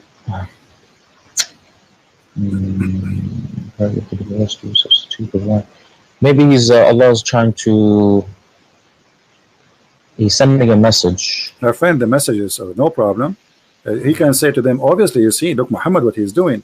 Muhammad is here taking advantage of God. Anytime he needs something, he used God's name to control them. He could not control them no more, so he told them Allah is against you. But look what he did by making it the way he did it.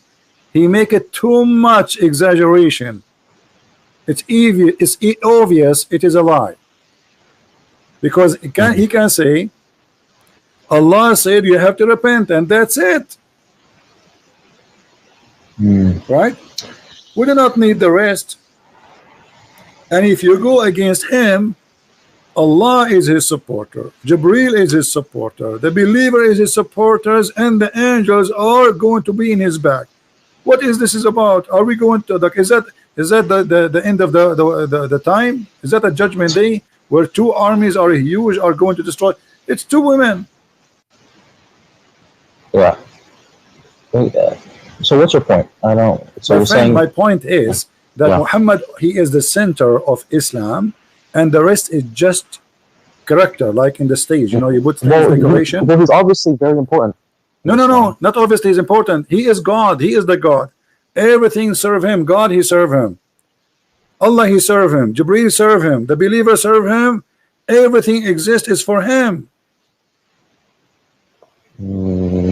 But not everything in the Quran is benefits the Prophet. What do you mean? Did Muhammad, he make verses saying any Muslim woman, she can give herself to the Prophet so he can do boom boom with her? I don't. That's in the Quran or the Hadith? Yeah, this is in the Quran. Chapter 33, verse number 50. Any woman she offer herself to the Prophet, and this is only a privilege to thee. Why Allah will make a special privilege for boom boom privilege? Muhammad already have 13 wives, thousands of sex slaves. Why he need to say that Allah said to me, it is lawful for you the following women? Look how many counting he is. I mean, this, you get dizzy. Oh Prophet, we made lawful for you the wives. Well, thank you for telling me. I'm sleeping with them since the last century. I mean, this is silly actually to say to me that. Imagine I'm sleeping with those women since the last century, and now you say to me, I made it lawful for you your wives, or they are already his wives. What are you talking about? Don't you think it's too late?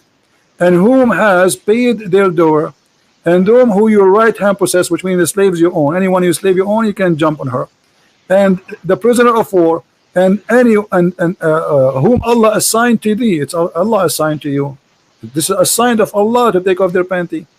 And the daughter of your uncle, and the daughter of the partner uncle, and the daughter of your auntie, and the daughter of and the daughter of the daughter, and any believing woman she offer herself to the Prophet. And look what they say in Arabic, in English here.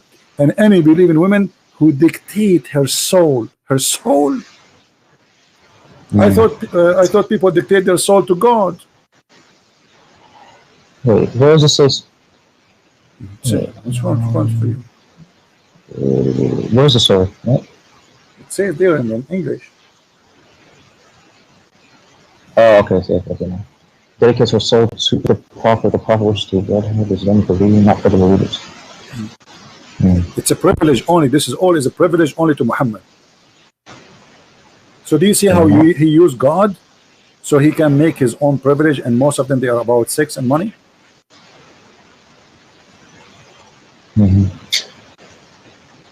What does have to do with God, my friend? What do you think? What does have to do with God? Why God is saying any woman she can give herself to the Prophet? I mean, you told me that it's okay for you to do muta. Okay. Now, what this is about? A woman, she is giving herself as a gift to a man to sleep with him, and this is not for everybody. That's just Muhammad. Why Allah is so much concerned about the happiness of the private part of Muhammad? Well, who's the messenger? So if I'm a messenger, that involve my private part?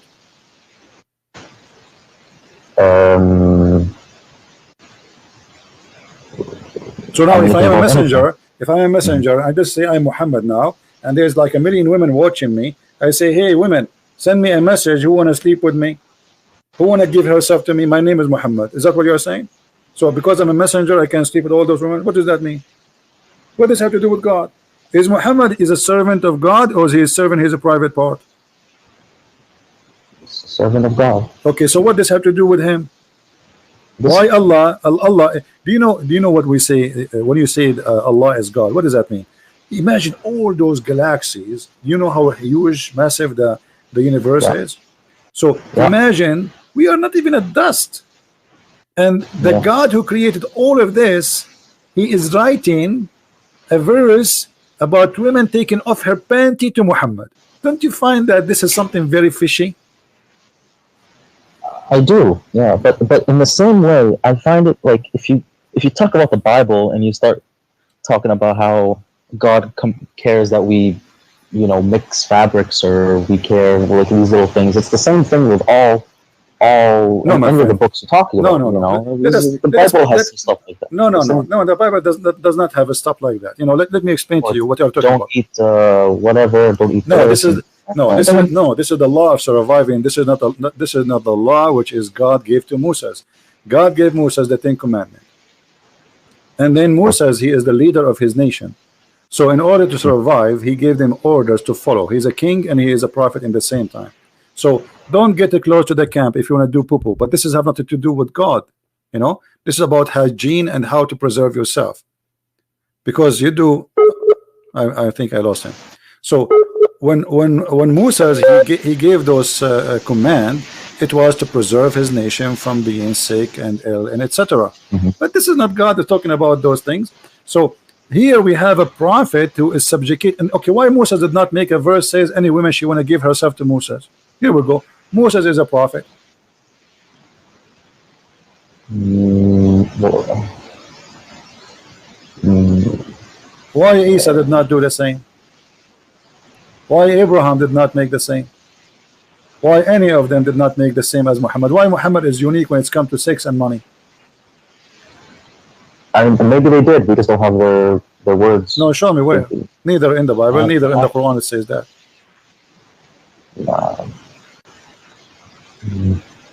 The only story in the Quran showing it's about David, and David in the Bible is condemned by God. David in the Bible accused David to be a criminal. His hand is full of blood. While in the Quran, you know, the story is there is amazing. So why this man is subjugating God for his benefit?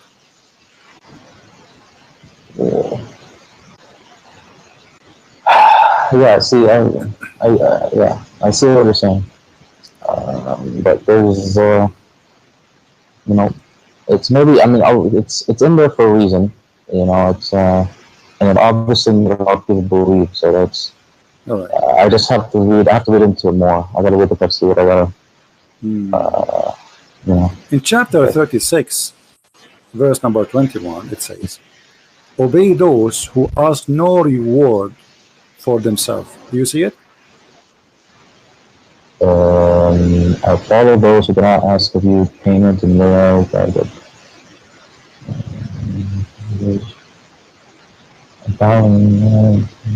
yeah, I see it. Yeah. Okay, so we should not follow Muhammad then.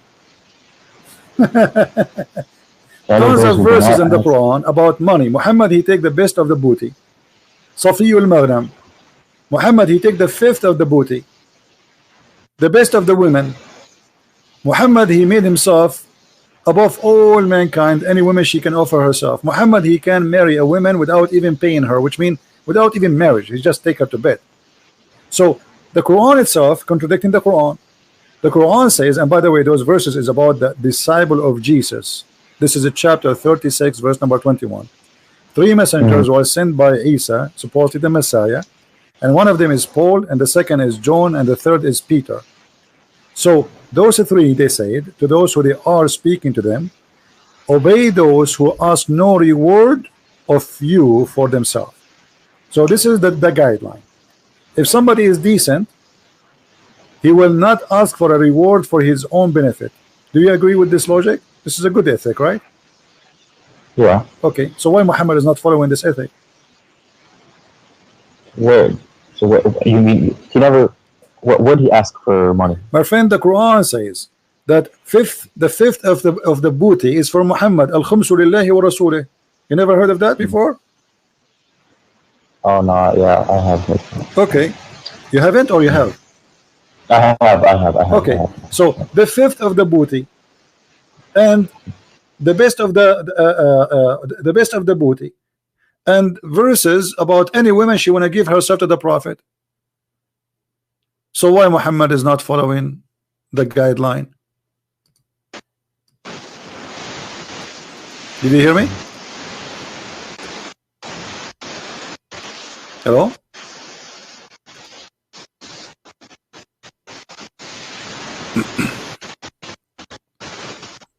Hello?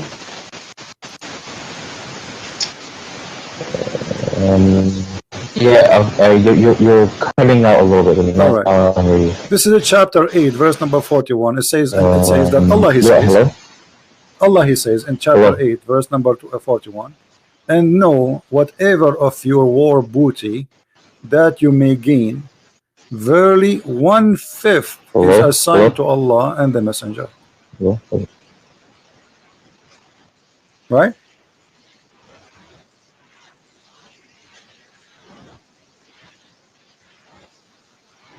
And this is a theft anyway. Yeah. So how we can make two verses work? One saying that follow. Yeah, he have a bad connection. You can tell. Maybe he's in the Middle East or something like that. So obey those who ask no reward for you. Right? And this is what even Paul he was saying. Like they accuse him of lying. He says, if my lies is to glorify God, what lie I am doing, right? I'm not asking for any reward from myself. This is from the Bible, actually. Muhammad is copying it. If we go to the interpretation, we will find that this is about Paul and Peter and John. So ask not or follow not those who ask you for reward. But Muhammad did not follow this verse. Muhammad did the opposite. No, he's an Arab. He's not an Indian. How is an Arab Indian? You're funny.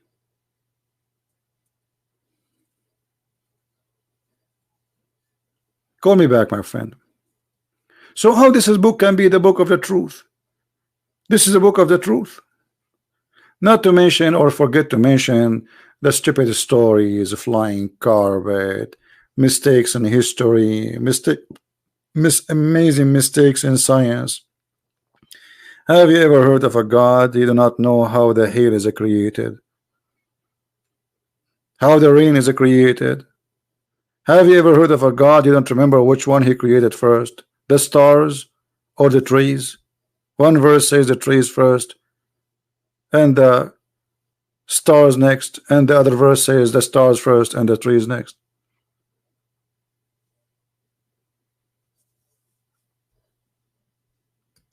Yeah, I think this guy, he will leave Islam soon. Let us call him back.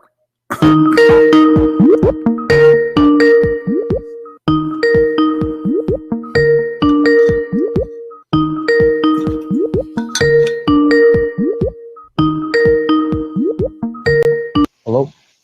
Yeah, yes, my friend. Go ahead. So what do you think, my friend? Do you think Muhammad is a prophet still? I have a bad phone, bad connection.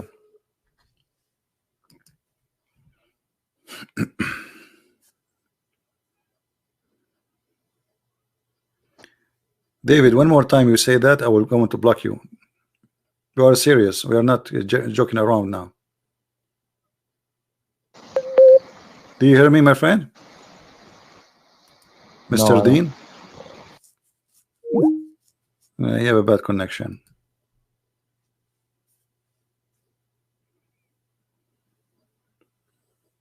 It's okay. Obviously, he is listening and he is learning. They will leave Islam very soon, as the rest of them. So where is Muhammad, and where is the prophecy, and where is the prophet? Okay, and you call him a prophet. Where is the prophecy? Here we go. This is the Quran. Who want to show me a prophecy in the Quran?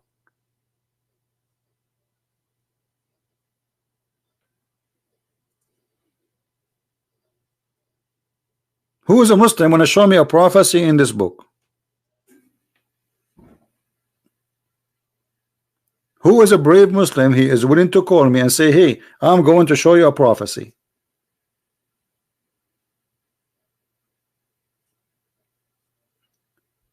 Do you remember the chapter? It's called the chapter of the Kafirun, which the Muslims always recite for us.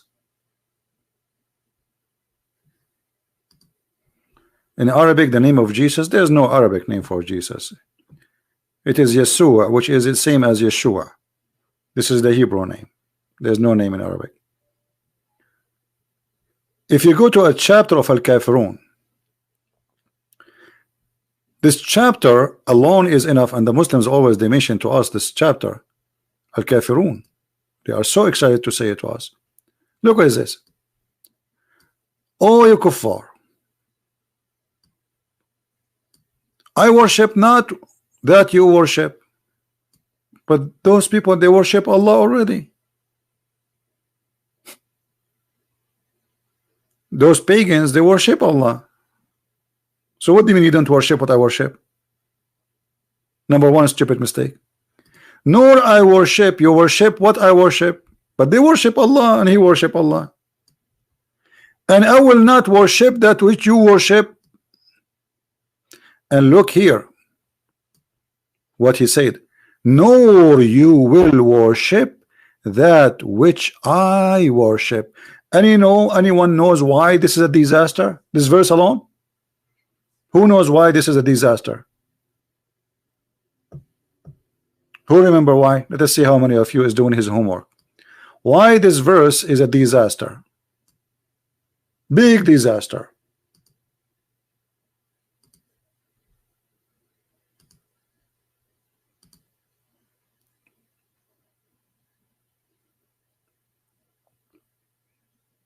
Because he said to the pagans, who he is one of them too, you will never worship his God. But all of them later they became Muslims.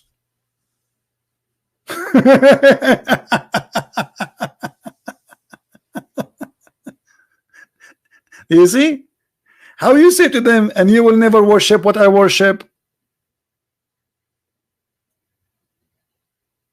If Muhammad is a prophet, he should say, and you in the future you will see, you will worship what I worship. That will make it a prophecy. But Muhammad, he said, and you will worship ولا أنتم عابدون ما أعبد.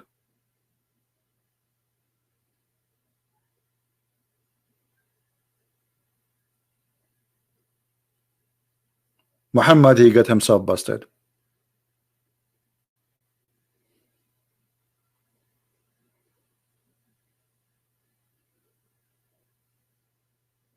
What do you mean? Repeat again. Muhammad saying that the Arab, who they are not rejecting Islam, they will not worship what he worship. But later, those who he said that to them, all of them, they became Muslims. So this was a false prophecy from a false prophet. And supposedly the one is talking here is Allah. So there is no way Allah is God, yet he do not know that those people in the future they will become Muslims.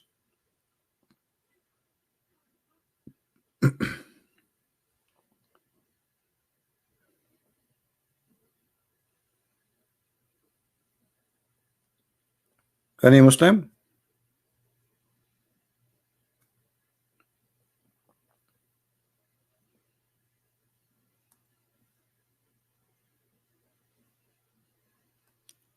So those Muslims who come to us, let us summarize again what we learned today from the beginning.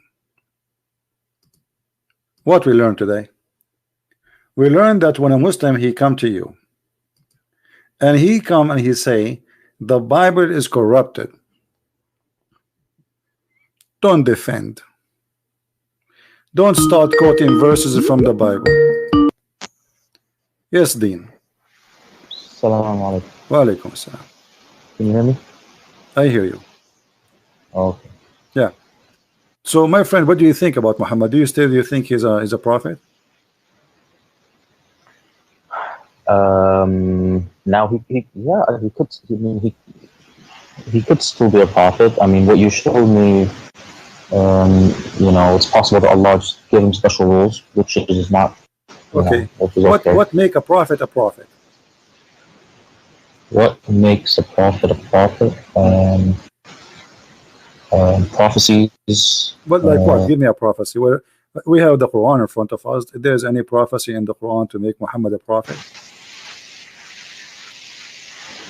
Do you see the verses we are showing on the screen? The Kafirun? Yeah, I see him. Okay. If you go and read the interpretation, you will see that those people who Muhammad he said that verse to them, all of them they became Muslims later. So this is a false prophecy. How he said to them, nor you will worship that which I worship, and later all of them became Muslims. Nor will you worship, nor not worship that which you have been wont worship, nor will you worship that which. So he's saying you won't worship which I worship, and then maybe they come fake Muslims so they don't get killed. If I say to you, you will never become a Christian, and then after 2 months, and I claim to be a prophet, and then after 2 months you became a Christian, that's mean I'm a false prophet.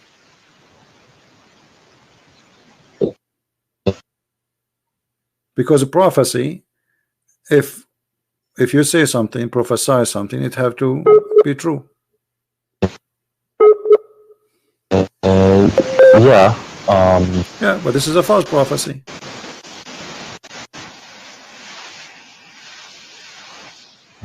Well, who is he talking to here?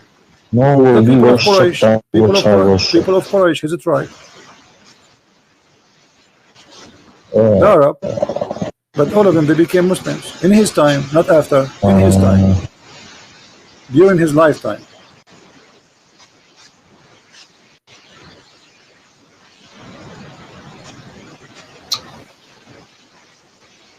Okay, what the prophecy Muhammad he gave in the Quran? Maybe they become fake.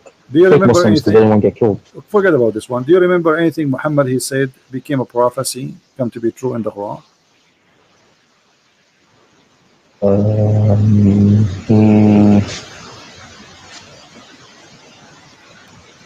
I will give you one. I will help you. Okay. Have you ever heard a Muslim Okay. saying that Muhammad he prophesied that the Roman after they lost they will win? He said, yeah, he said that the Romans were defeated, or they will be defeated. Okay, this is a Or they went- chapter 30. The Roman have been defeated in the close by land, and after a few years they will defeat. They will be victorious. In Arabic it says بضع سنين. في بضع سنين. The word bada is between 3 to 10. Based on the history, that will be wrong, because it took many years after that, more than 16 to 17 years for the Roman to accomplish. However, the hadith says, and this is what the Muslim they say to us, remember, it's not me. The hadith says that Muhammad he said that verse after the Roman became victorious.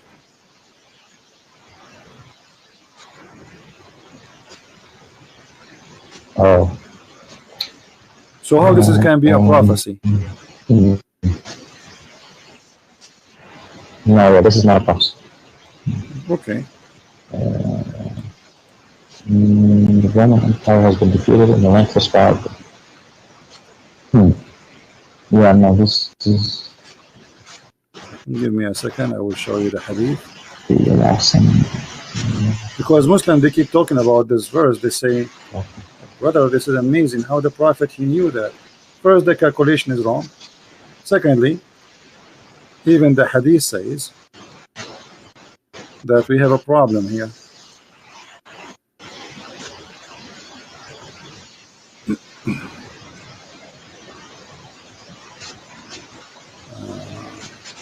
Second.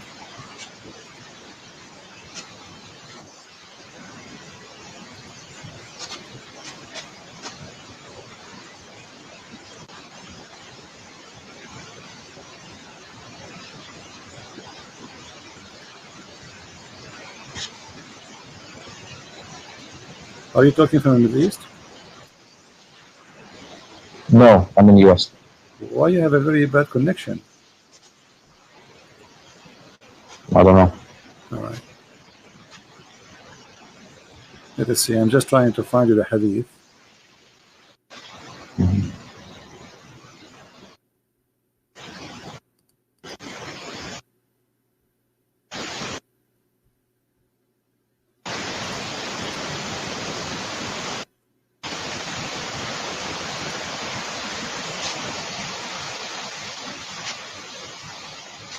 For some reason is not opening with me, but I will get.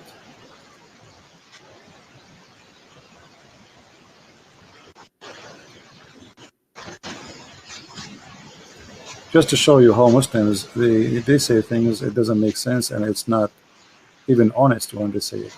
Or maybe some of them they say it without knowledge, you know. Many Muslims they speak without knowledge. All right, here we go. We found it finally. Thank God. Sometimes you want something, it doesn't come. All right. Let us put it in the screen.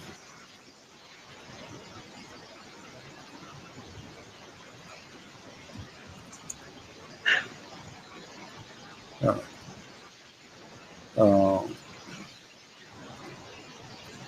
Do you see the screen? I see your books right now. All right. What about now?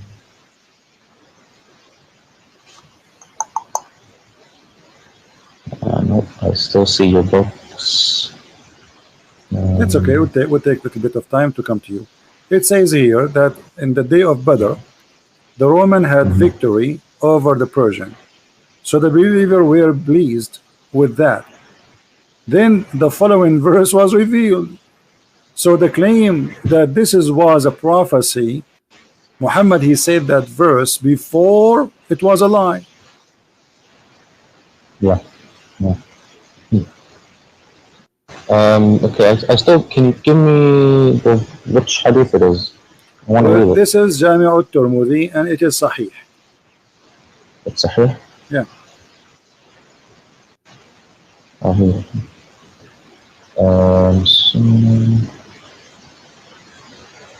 So the believers were pleased with them, the followers were ruled, Alif Lam Mim, the winners have been defeated. On the day of Badr, winners had a victory. Yeah, okay. I see. So the verse revealed after the Roman was defeated, not before. So what you know, I will tell you a prophecy. I'm a prophet now. Trump, he will win the election in 2016. Yeah, this is what Muhammad is saying. I mean, what is the prophecy here? The guys already, they are victorious. So where's the prophecy? Then, okay, well, I don't. Where did he say that they?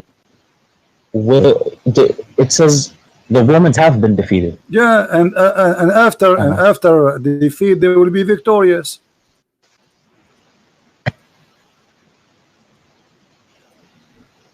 Oh, okay. He said that we were happy with the victory. Okay.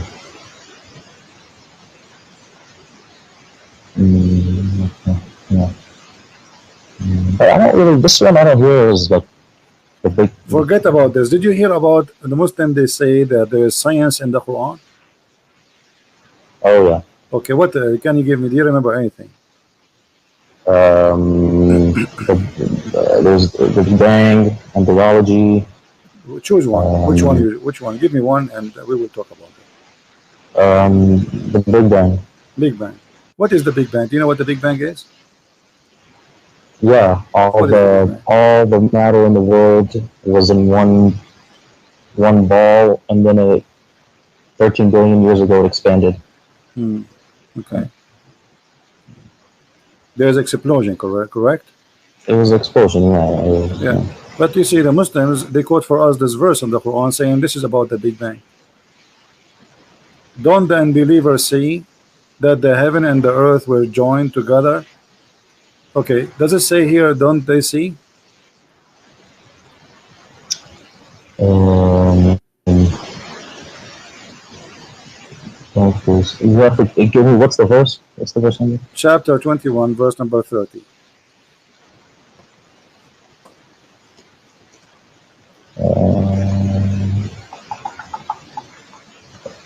Okay, yeah, I see.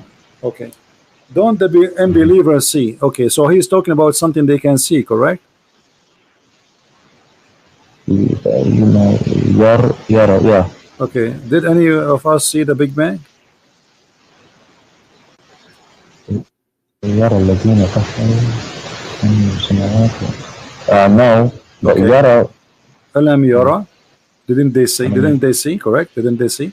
أولم يرى الذين كفروا أن السماوات والأرض كانتا رتقا ففتقناهما. So didn't you see? So Allah is talking about something he can see, not something happened in the past. You know, I mean, something you can witness for it now. I mean, at least we can see how it is now. So what the Quran is speaking about, that the earth and the heaven, they used to be together, and Allah, he lift up the sky. I don't think, but I think you're taking it too literally. No, let us show you that this is what it's meant. You see, I don't say things, you know, I don't know, by now you should know that I don't say things unless this is how it is according to Islam. Okay? Allah, he lift up the sky. You know that? I mean, I see it. It says, no, it doesn't say وَجَعَلْنَا مِنَ الْمَاءِ. Yeah, this is a different verse. Chapter 13, verse number 2. It says, Allah is he who raised the heaven without pillars that you can see. Do you see it? Yeah, who erected the heavens without pillars. So connect this verse to this verse, you will find that they are saying the same. Whoa, should connect it. Yeah. Don't the believers see that the heaven and the earth, they used together? Okay, what he did? He lift up the heaven. He separated them. He established himself above the throne. He erected the heavens, the Sama. He raised But this is different. I don't see the connection. The connection is that the earth and the heaven, they used to be connected, correct? In the previous verse. Yeah. This one here is saying Allah he raised it up. This is how he split it. Allah he raised up the heaven. Okay. Okay. So, but let me ask you: is that true that that the heaven is raised above us? No. So this is a lie. How God he says such a thing? We are not even a dust inside the space, inside the heaven, if we can call it heaven. Correct. Correct. So we are the heaven is not lifted from us. We are inside it. We are little tiny. It's not even like a size of a needle, the head of a needle, inside the heaven. So how he lifted up? But because this is how Muhammad he say things, the earth and the heaven, they are not connected. The heaven is up, the earth is down. So the heaven is up, but the truth is not right. The heaven is up, the heaven in the right, the heaven in the left, the heaven underneath of us, because the earth is not a flat, and there's heaven around us all over. Yeah, there's no. Yeah, that's right. So this is a very false now, statement.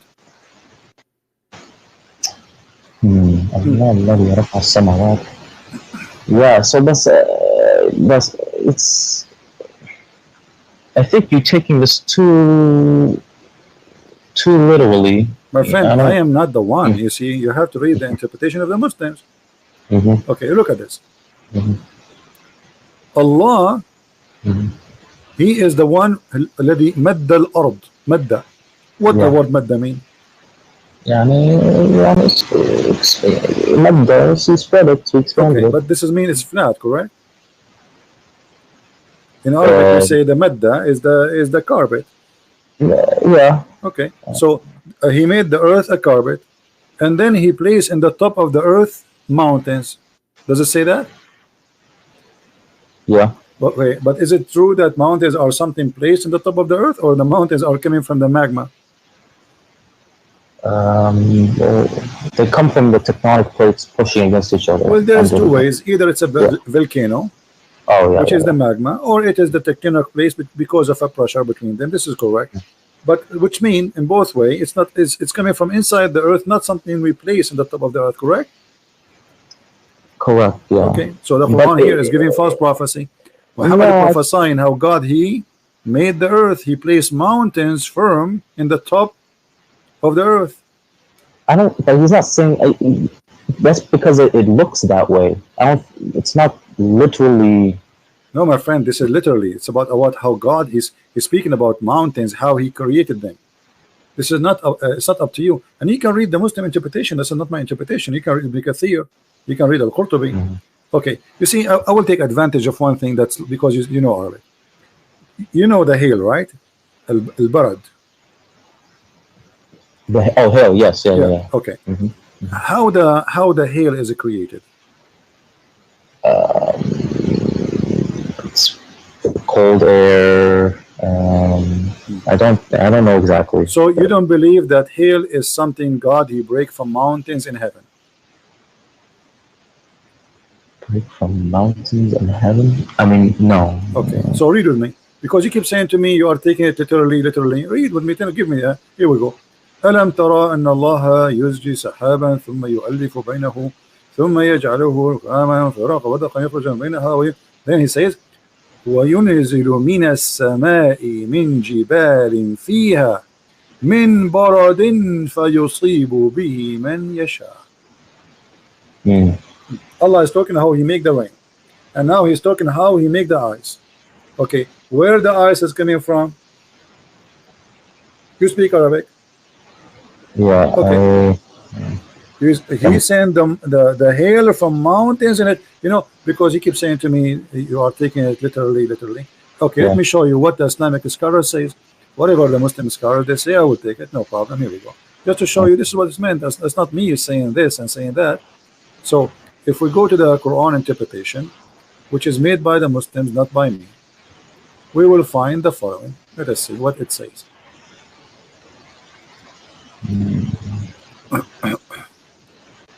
This is a chapter 24, verse number 43.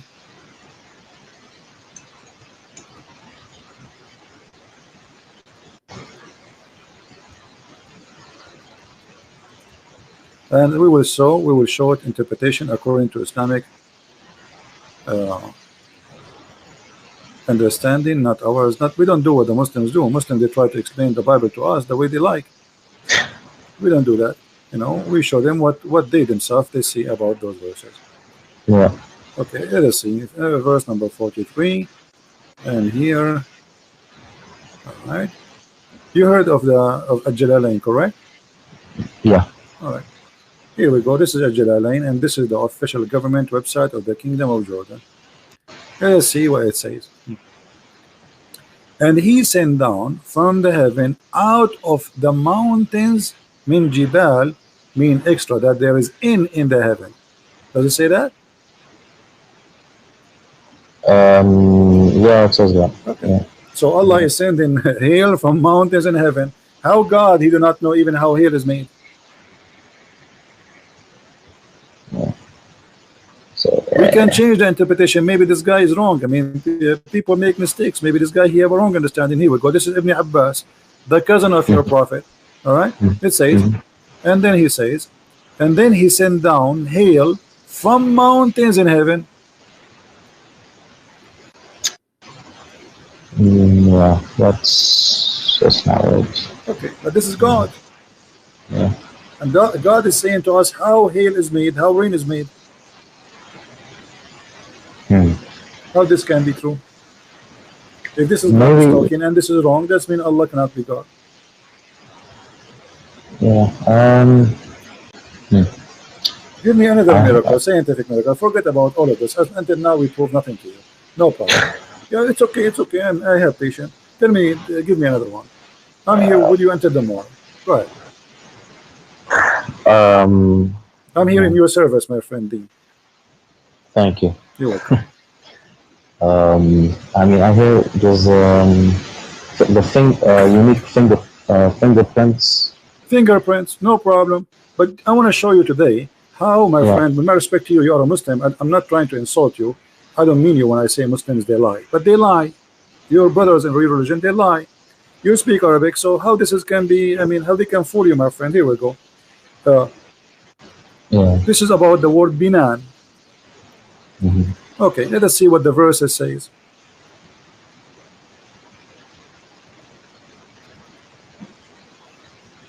Chapter 75, verse number 4. It says, aren't we able to put together his fingertips? But this is about his bones. The fingertips is the bones. This is not about fingerprints. What fingerprint? Allah is saying, here we go. Does the man think we cannot assemble his bones?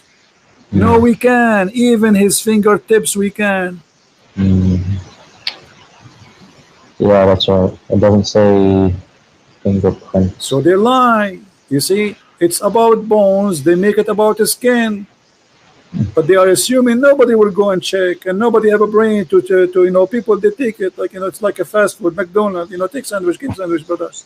Prophet said, Allahu Akbar, Alhamdulillah, MashaAllah, Alhamdulillah, Takbir, Takbir. Yeah, this is the comedy we see. Nobody wanna use his brain for a second. Yeah, I'm looking through these translations. A lot of them, I'm trying to read the Arabic, and yeah, they keep adding stuff. My friend, the Arabic is so clear. أيحسب الإنسان أن لن نجمع عظامه بلى قادرين على أن نسوي بنانه. So he's talking about, do you think the human can, he think we cannot put his bones together? No, we can, even his bones, because the fingers, they are very small. Like, you know, maybe you can put the big bones together, but those are very small, the hands, you know. So this is what it says. And look how they fabricate just to make it look like as a science. So the verse is speaking about, and not only that, we can go to the interpretation. Let us go to the interpretation, because maybe Christian Prince, he get it wrong. Maybe you get it wrong too. You know, let us see if there's a fingerprint here. Chapter 75, verse number 4. I mean, those who make those claims, they are official liars. They are liars with certificate of PhD. They have no shame. Here we go. This is Tafsir Ibn Abbas. Is it about bones? Mm, yeah, it seems like it. So why they lie? I don't know. See, I hear this stuff from just my parents and Okay, my friend Dean, forget about this one, man. Maybe we can find something else. Give me one other one. Give me, hit me. I will stay with you until the coming year. And I guarantee you, every one you give me is going to be busted, and everybody, and including you, you will laugh with me at it. I'm laughing with you now. Yeah. Yeah. I don't know. There's so much. The embryology. That's the best. That's wonderful. The embryo. What is that? Which verse do you know? There's many verses. Let me help you. Maybe you are talking about this one where it says backbone. alaqa, the one about the alaqa. Is that the one? Yeah, yeah. Okay, yeah. but this is a hilarious verse. Thank you for mentioning. Well, now, me and you now we will have heart attack from laughing. Read with me carefully. Yeah, read with me carefully. This is the Quran, and this is what the Muslim translation is, not my translation. It says, then we made the nutfa. What is a nutfa, Dean? The nutfa is the nutfa is the sperm. That's wonderful. We made the nutfa into a congealed blood, alaqa, a thick of a congealed blood. Okay, do you agree with that, Dean? Have you ever heard of a scientist says that the baby is made from nutfa, and the nutfa will become a baby, and that how it happened? The sperm became blood, and then the blood became a lump, and then the lump became a flesh or bones. What is that? In which science is that? Where we can find this science?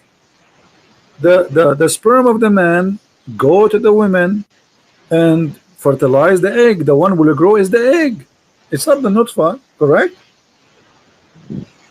Well, yeah, there's the egg. Yeah. Yeah, the egg will become the one cell. It's a big cell. The cell became two. The two became three, etc. You know. So it's not the sperm will become what this guy is talking about. He's saying that the sperm of the man will become a congealed blood. Now, yeah, but it's not wrong. It's wrong, my friend, because the sperm does not transform to be anything to do with the baby. The sperm activate the egg and deliver the DNA message, and that's it. It dissolves. According to the Quran, what is the first stage? At the first stage, you are a sperm, correct? Then you became a blood. Go and check from now until the coming year and find me who is the scientist who will say that the first stage is a blood. I mean, there is blood. Friend, yeah, for sure we have it, but not the sperm will become a blood. I mean, the blood, you will have a blood after you have a system. You should have nerves first. Oh yeah. You know, so you have to have. I mean, you have to have veins. So like when we have a blood, we have a supply. The blood is a supply, correct? And that is something will provide us with food and oxygen, correct? Correct. Yeah. Okay, but here in this stage, there's no need for food. I mean, the food is provided in different way from the womb of the woman. The egg is connected, even after you are born, still you are connected to the mother, right? Right. So here he's saying that the sperm became a congealed blood. Let me show you another verse. Okay. Do women have a sperm? Do women have no? Okay. Chapter 86, verse number 6 and 7 says that there's a gushing fluid, sexual fluid, coming from the backbone of the man and the ribs of the women. Where do you think the sperm of the man is coming from? Sperm from the man. It's coming from the testicles. Well, you are very close, but let us go here. According to the Quran, no. The sperm of the man is coming from the backbone, and women have a sperm, and it's coming from her ribs. Yeah, I mean, no. What? I don't see women here. Where do you see men, women? No, the word taraib in Arabic is the location of the necklace of the women. It is a word that has to do with the ribs of the women, and specifically the location of the women necklace. This is what taraib means. موقع القلادة. ترائب الصدر هي عظام الرقبة التي تقع فيها القلادة. موقع القلادة من الرقبة للمرأة. So it comes from between the backbone of the man and the ribs of the woman. How is that? What kind of God do you think that the sperm is coming from a backbone, which is the last bone in your spine, and women have a sperm coming from her ribs? You know, let us go and see the interpretation. Maybe I'm wrong. Yeah, I have to. Yeah. No problem. Here we go. This is chapter 86, verse number 7. Let us go to Ibn Kathir. You heard about Ibn Kathir, right? Yeah, he's the big one. Yeah, he used to be in my school. Oh. Here we go. This is Ibn Kathir. Let us see what Ibn Kathir he said. Now the Muslim, they will say to me, what the Muslim they will say not now. They will say Ibn Kathir is an idiot. They will say have an understanding. Yes, they will say that, but just to save Muhammad from being exposed, they will say anything. Look at this. This is Ibn Kathir, and he is explaining the verse. Let us see what it says. He is created from a water gushing forth, meaning sexual fluid that comes out bursting forth from the man and the women. Thus the child produced from both of them. Okay, wonderful. Now he continues saying, proceeding from between the backbone and the ribs, meaning the backbone of the man and the ribs of the women. Referring to hairy chest. And here the translation is not accurate. It's not hairy chest, it is the location of the necklace. What do you think? Do you agree that women, she have a sexual fluid which make the baby, and it's coming from her location of the necklace of the chest? She has, I mean, yes, she has a part in the, it's not the right location. No, it's not from the necklace. The woman have a sperm, my friend? No sperm, no. Yeah, but this is what it says. It says the baby, it says gushing fluid. It's a gushing forth liquid. It's a fluid. Do you see it? Yeah, it's a sexual fluid. So this cannot be the egg, because the egg is not sexual fluid. It's not even a fluid. All right? Right, yeah. Yeah, and not only that, Muhammad himself, he explained that.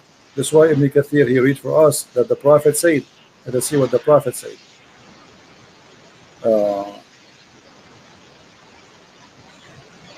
There's a hadith where Muhammad said, explain something. Let's see. Where is the hadith? I hope they did not take it off, because they do that. The Muslims, they are trying, yeah, they do that actually. There's a hadith where Muhammad, it's in Arabic, I can show it in Arabic.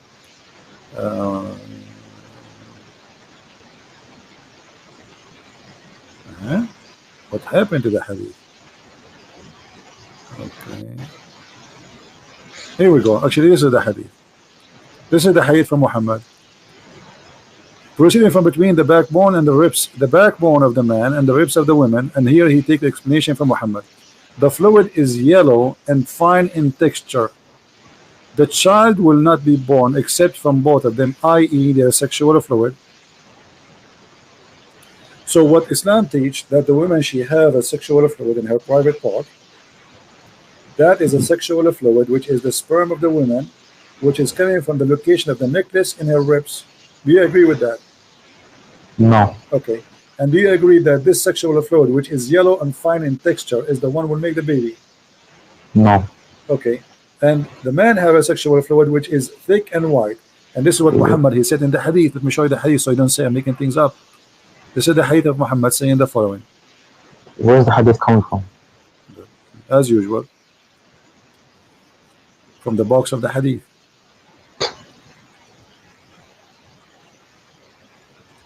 Here we go.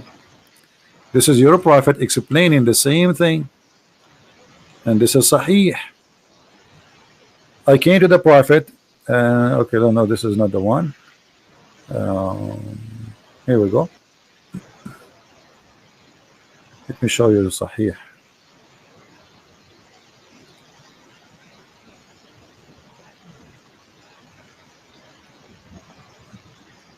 Here, the hadith saying, Anas ibn Malik reported from Salim, narrated, blah, blah, blah, blah, blah, blah, blah, blah, blah. Okay, anyway. Then it says, in case that the woman sees that she must take a bath, she sees what? She sees a dream. She have this charge. When a man sees sexual dream, and the woman sees sexual dream, he says, upon this, she asked him, a woman, she said to him, what I will do if I see, you know, I have orgasm. He said, upon this, he says, the wife of the Prophet, he says, does really this happen? Because the wife of the Prophet, she never had orgasm. So she looked like Muhammad is not doing a good job in the bedroom. Otherwise, Muhammad, he says, yes, it does happen. Otherwise, how can a child resemble her? Man discharge, i.e. sperm, is a thick and white, and the discharge of the women is thin and yellow. Do you see it? So the one resembled comes from the one who you know, his orgasm comes first. In different hadith, the translation is more accurate. It says the one who comes first, he controlled the resemble the look of the baby. Here we go. This is the hadith, and this is Sahih. Read it. Yeah. The Messenger of Allah said, the man water is thick and white, and the women water is thin and yellow. Which of them comes first? The child will resemble the parent. Yeah, that's that. I don't think that's not right. Is the hadith is Sahih? Yeah, Sahih. This is very Sahih. But I mean, yeah, I don't. Well, my friend, right. Dr. Muhammad, he knew best. Come on, we have to admit, me and you. Dr. Muhammad, he now. This is why if I get married, because by the way, I look very ugly. So if I get married now, I know because I don't want my son to look like me, and he will shoot me. Actually, he will shoot me immediately after the second he is born. So he look at me like he might go back where he came from after he see me. So what? By the wisdom of the Prophet, Alhamdulillah, now I will never have orgasm first, because I want my son to look like his mother. You know, actually, he will not like his mother because he can't be a son. Because Muhammad here, he mean too, not only resemble as a look, resemble as a gender. I can show you the other hadith. It says, so if the one who comes first, if the man come first, the baby will be a boy. If the women come first, the baby will be a girl.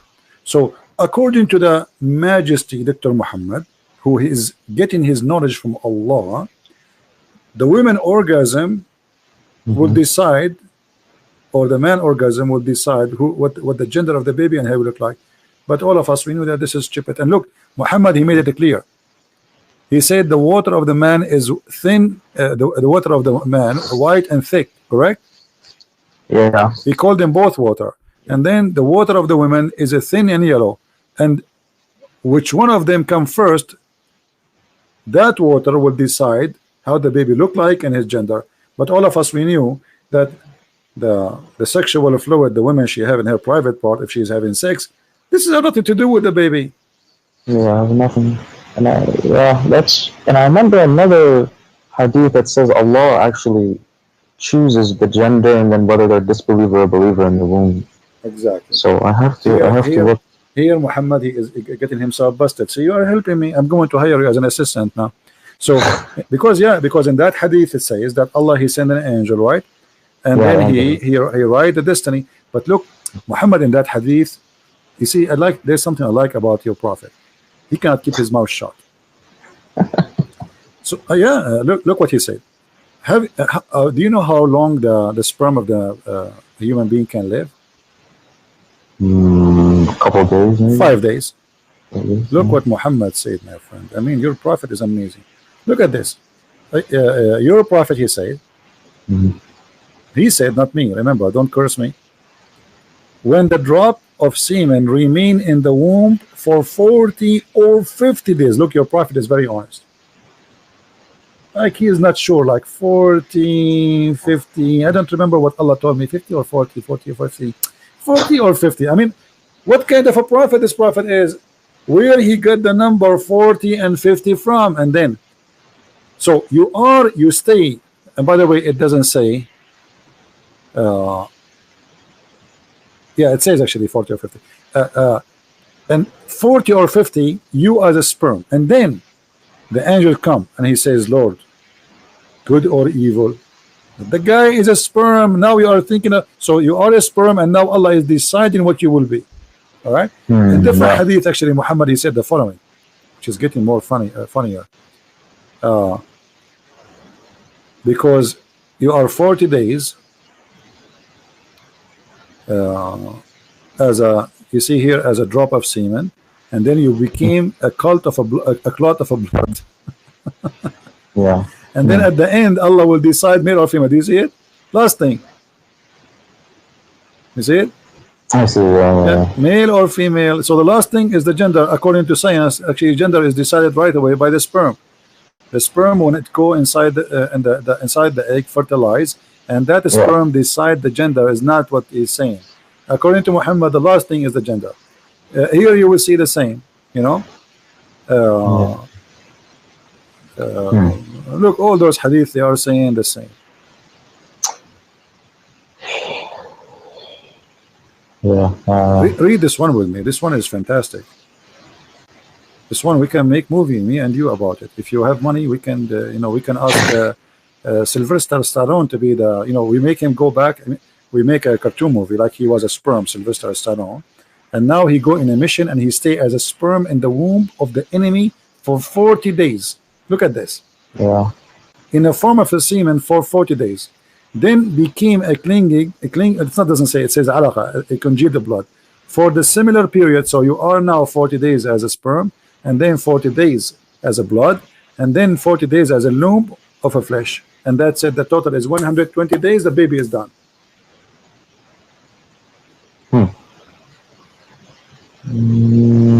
Yeah, that's 100.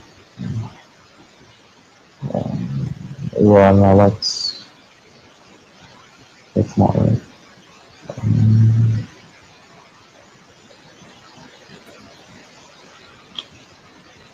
And this is reported by who? Both Al-Bukhari and Muslim. Yeah. Now the hadith, the hadith is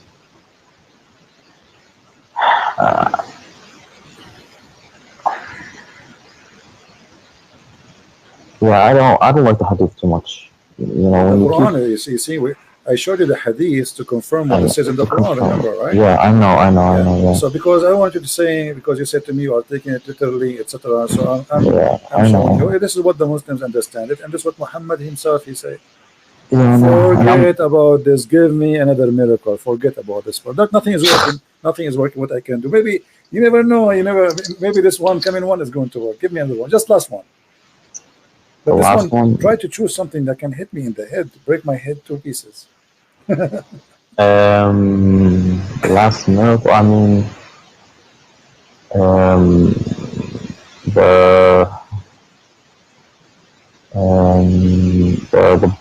the sky being, the atmosphere protecting us. That's wonderful, my friend. The Quran says the atmosphere protecting us. From what I remember my parents telling me that. Yeah. My friend, you speak Arabic there. You should do better. The Quran says the opposite. The Quran says that Allah وَجَعَلْنَا السَّمَاءَ سَقْفًا مَحْفُوظًا. So what is protected is the sky, not the earth. From who? Let us see. And now you will die laughing with me. Don't die on me. Chapter 67, verse number 5. And indeed we have adorned the nearest heaven with lamps, and we have made such a lamp as missiles to drive away shaitan. You see it? So we guarded the sky. He guarded from what? From shaitan. So it's the opposite. It's not, because the atmosphere is something in the space trying to get in the earth, correct? Yeah. Okay, here is the opposite. Shaitan, he will try to go out of the heaven. Allah, he will shoot him. Now you might say to me, this is not clear for me. Can you confirm it? Let us confirm it in different verse. This is all his fairy tales. where Muhammad, he claimed that Shaitan, he tried to steal information from Allah. I don't know if you know, you know about WikiLeaks? WikiLeaks, yeah. Yeah, this is Allah. Shaitan, here we go. Look.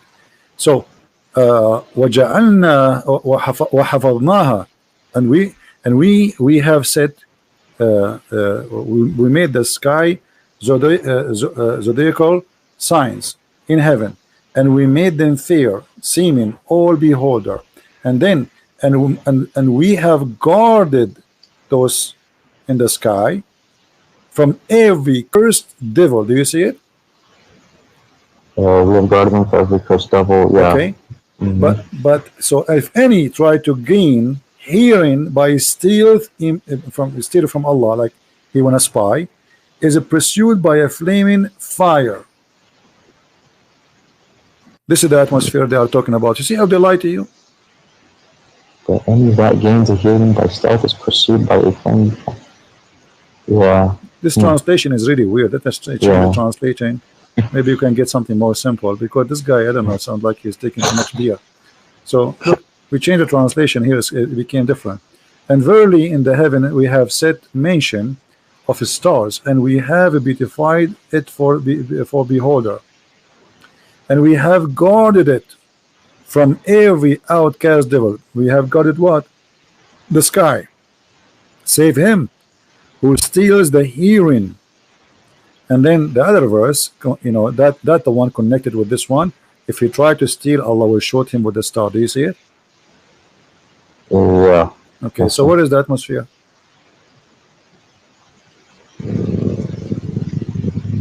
Yeah. And here there's a mistake. You see, the same verse here, they say that this is about the atmosphere, but the verse saying that the stars is located in the nearest heaven. That's mean if this is, but yeah, it says the lamps in the lowest heaven. Yeah, okay, I see. Yeah. The lamps, missiles. And the Shaitan, he live in the earth. So Allah, he showed Shaitan by a star. Do you know how big the star? Yeah, there's no. This is all his fairy tales for kids. I mean, come on, you are smarter than this. You really believe in this? Shaitan, he will steal information from Allah. He want to spy. Allah showed him by. So Muhammad trying to explain what was those things we see in the sky, especially he live in the desert, so he can see a lot of it every night. You know, they are living in the dark, there's no electricity, so anytime go outside you will see the sky dark black, you see nothing. So he look at the sky, he see those stars coming, he think those are shooting stars, he think those are really stars, and Allah shooting this the shaitan trying to spy at Allah, brother. Boing boing, like Star Wars. Yeah. Yeah, I see. Yeah. So where is the? Yeah, I don't see anything. See, Yani, see, the thing is, I don't look in. You know, I just kind of hear what people tell me. I don't really look into actually reading the verse, but I'll have to go back and do some more reading, really try to understand. Yani, you know your stuff, man. Let me see. The sky سقفا محفوظا. Allah, he made the sky like a canopy in the top of a mountain called Qaf. You know do you know Qaf? You heard of Qaf? No. Okay, did you hear about the chapter? It's called Qaf in the Quran. Oh, chapter, yeah. Qaf. Okay. Yeah. Qaf, if you ask a scholar, okay, what does Qaf mean? He says this is an azure mountain which is surrounding the earth from all direction. All right. Okay. So this is, let us go and see the interpretation. Here we go. From the narration of his authority Ibn Abbas, this is Tafsir Ibn Abbas, chapter 50, verse number 1. It says the following: that he said the interpretation of Allah saying Qaf. He said Qaf is an azure mountain overlooking this world, and the color of the sky takes from it. Allah swear by it. Do you see it? So what happened is that this is a mountain, it's a blue, and it's surrounding the earth from the earth is a flat, and there's a wall fence, and then in the top of the fence, in the top of the wall, like a room, there is a dome that is, or a roof That is the sky, and the reason the sky is blue because of that mountain. It's clear. I mean, what's wrong with you? Come on, isn't it clear? Doesn't say that, or I'm saying that? Yeah, and there's a man overlooking this world, and the color of the sky takes from it Allah's program. Yeah, true story, brother. This is a pure science, Islamic science. Yeah. Yeah, I've never heard of this one, but yeah, that's. Do you have more miracles? Well, Come on, Dean, leave Islam, my friend. You are smarter than this. You are trying to, okay, well, obviously, I can tell you, you yourself, you are not convinced for a second with this madness. I've questioned it before, but I've never, I've never really actually looked into the miracles. That's my friend. Anything you see, bring me anything about this cult. This is the most silly, stupid cult ever you can imagine. You speak Arabic, so you have an advantage. You see, they can fool someone. He don't speak Arabic. He know nothing about Arabic. They can say things that not exist there or fabricate. But you speak Arabic. I mean, how is it? Yeah, that's the biggest thing. I'm looking at the translation, and they're not. They keep adding stuff that's not in the Arabic. So no. It is in the in the translation, correct? Yeah, but actually, but do you know that Ibn Kathir in Arabic is like disappear totally in English? There's hundreds of pages from Ibn Kathir in Arabic is taken away from the English translation. I can't find that. They took it off. Anything will look embarrassing for Muhammad. As an example, the story, if you go to read Ibn Kathir in English, read the story about Al-Gharaniq. You heard about Al-Gharaniq, right? When Muhammad, he says, the 3 daughters of Allah, their intercession, it's a must. So, all the story there in Ibn Kathir, what happened exactly is gone. You open Ibn Kathir in Arabic, you speak Arabic, open Ibn Kathir in Arabic, open Ibn Kathir in English website, and read, you will see it's gone. The story of him bowing down is gone, the story what he said is gone, everything is gone.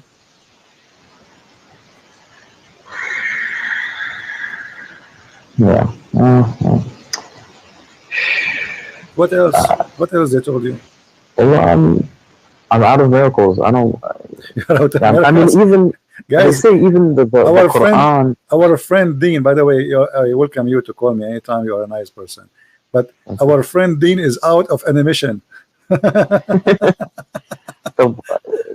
Okay. So when I originally called, so I see, you're doing a good job of proving that the Quran, the truth is not in the Quran. I see that, but now a lot of the stuff you can also, turn on to the Bible, and I don't know where the truth is in the Bible either. So that's where I'm. My friend, let us take it step by step. So, did you decide to leave Islam? No, I haven't. But you just say the truth is not in the Quran. You just said that. Well, and that's what you're. Okay, but do you agree? I mean, come on, be honest, Dean. After all what I showed you, is that the truth in your eyes? Be honest. Is what is written in the Quran, is that the truth? The sperm became a congealed blood. No, from what I've seen, it's what you showed me and what I've looked up, it's wrong. Yeah. Okay, so let us first come to a decision. Islam is yes or no, and then we can go to the Bible. But but the Bible, even it seems like it's going from one cult to another cult. So I don't know. You see, you can say whatever you want. You can say the Bible is wrong, no problem. And first we finish from Islam, and then if you want, you can go and see in the Bible, and we will see together if this is a cult or not. You see, the problem is when somebody try to speak about the Bible, you know what the Bible is first? It's a collection of 66 books. Yeah, but what it is? It's people. I say it's a bunch of legends. Okay, let me tell you. The Bible is history, history of a man, stories of the man, stories, and the words of God, which mean there's parts where God is talking, and there's big part where he said, she said, this king he said, this prophet he told this person. So stories, all right. So Okay. if you want to judge God, you judge God by his teaching. Where's The that? rest, which mean, okay, Jesus said to me, do this. That is God for me. Jesus is God. All right. Okay. Now, if there is a story about a king fighting with other king, this is history, and it's written there because this is the history of the Jews struggling with God, disobeying or obeying. So the Bible is very honest and writing history. As an example, when David disobeyed God, the Bible says David disobeyed God. As simple as that. So it is a history of sin, people committing sin against God, people commit sin against each other, people doing bad and good. That part is for us to learn about history. However, there's a part where God he speak. So when you want to judge, you judge what God said, not what I say. Let us say I was exist in the time of David. I enter upon David.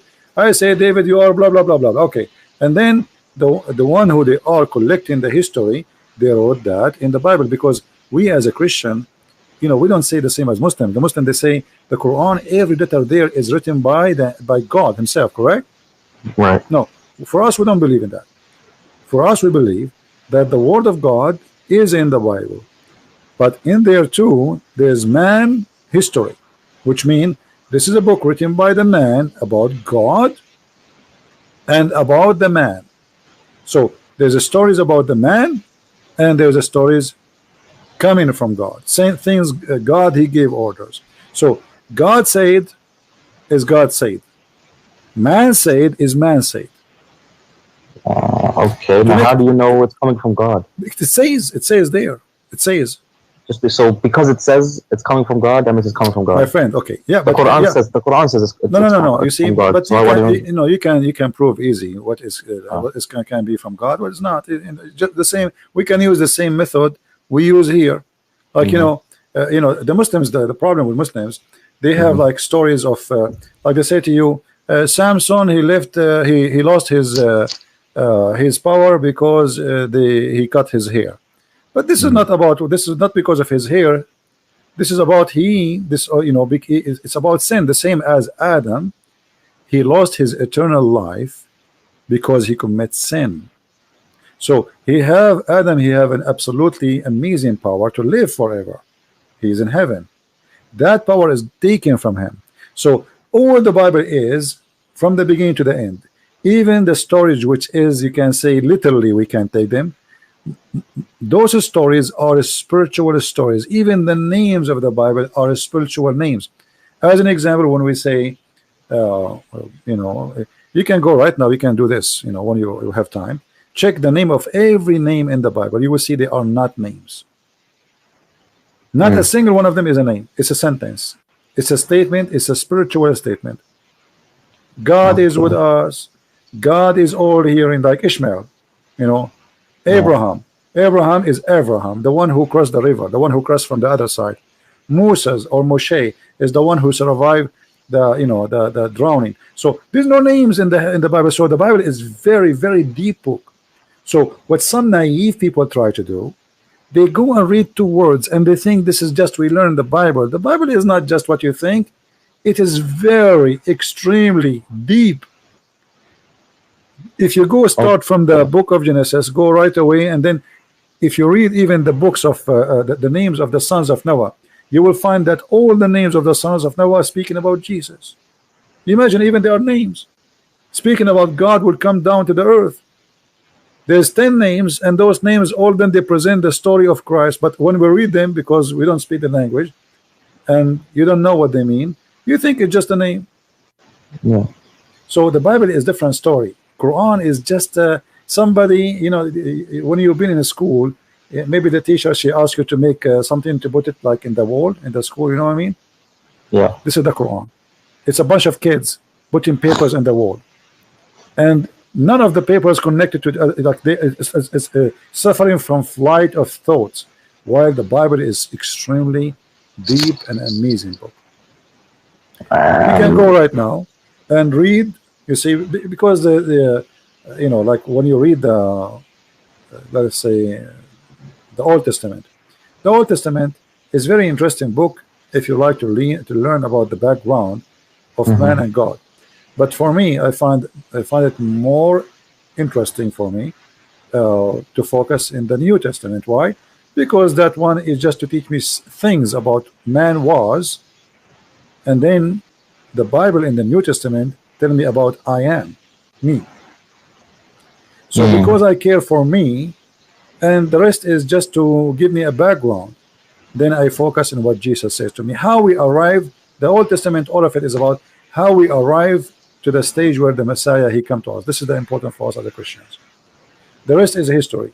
I don't really care if David, he have war. I don't care if I don't care. This is history. It's gone. Those people are they are dead, and God will judge them for what they did. So what I care for is Christ. He came to save me, and the rest is history. Christ came. So why do you think? I mean, like you said, we're just a little tiny dust in a there's millions of planets and galaxies. Why do you think Christ came to this planet specifically? There's so much more to the galaxy. It doesn't matter. Let us for the sake of argument say that God, he created a human being in many galaxies. God, we believe God is love. Our God have different character from all other religions. So we believe God is love. This is what the Bible says. God is love, literally. So because God is love, that means he created us because he loves us, not because he want to abuse us. And if you love somebody, aren't you willing to go and save that body? You do. Yeah. So it doesn't matter how small we are, and we are nothing for him, but he is an absolute loving. His love, his nature. This is his nature. You know, it's like saying, why love? You say to somebody, why love is why somebody he go and he like his family is in the house, he jump inside the house, there's a fire, and just to save his child, he would die there because this is love, my friend. Yeah. It's something you cannot explain because it is more than we can explain. God, he created such a thing, for this is coming from him. He is the source of all love.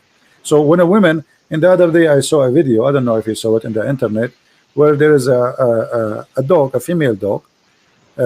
She put her babies in like a hole in, you know, in the ground, and then the ground collapsed.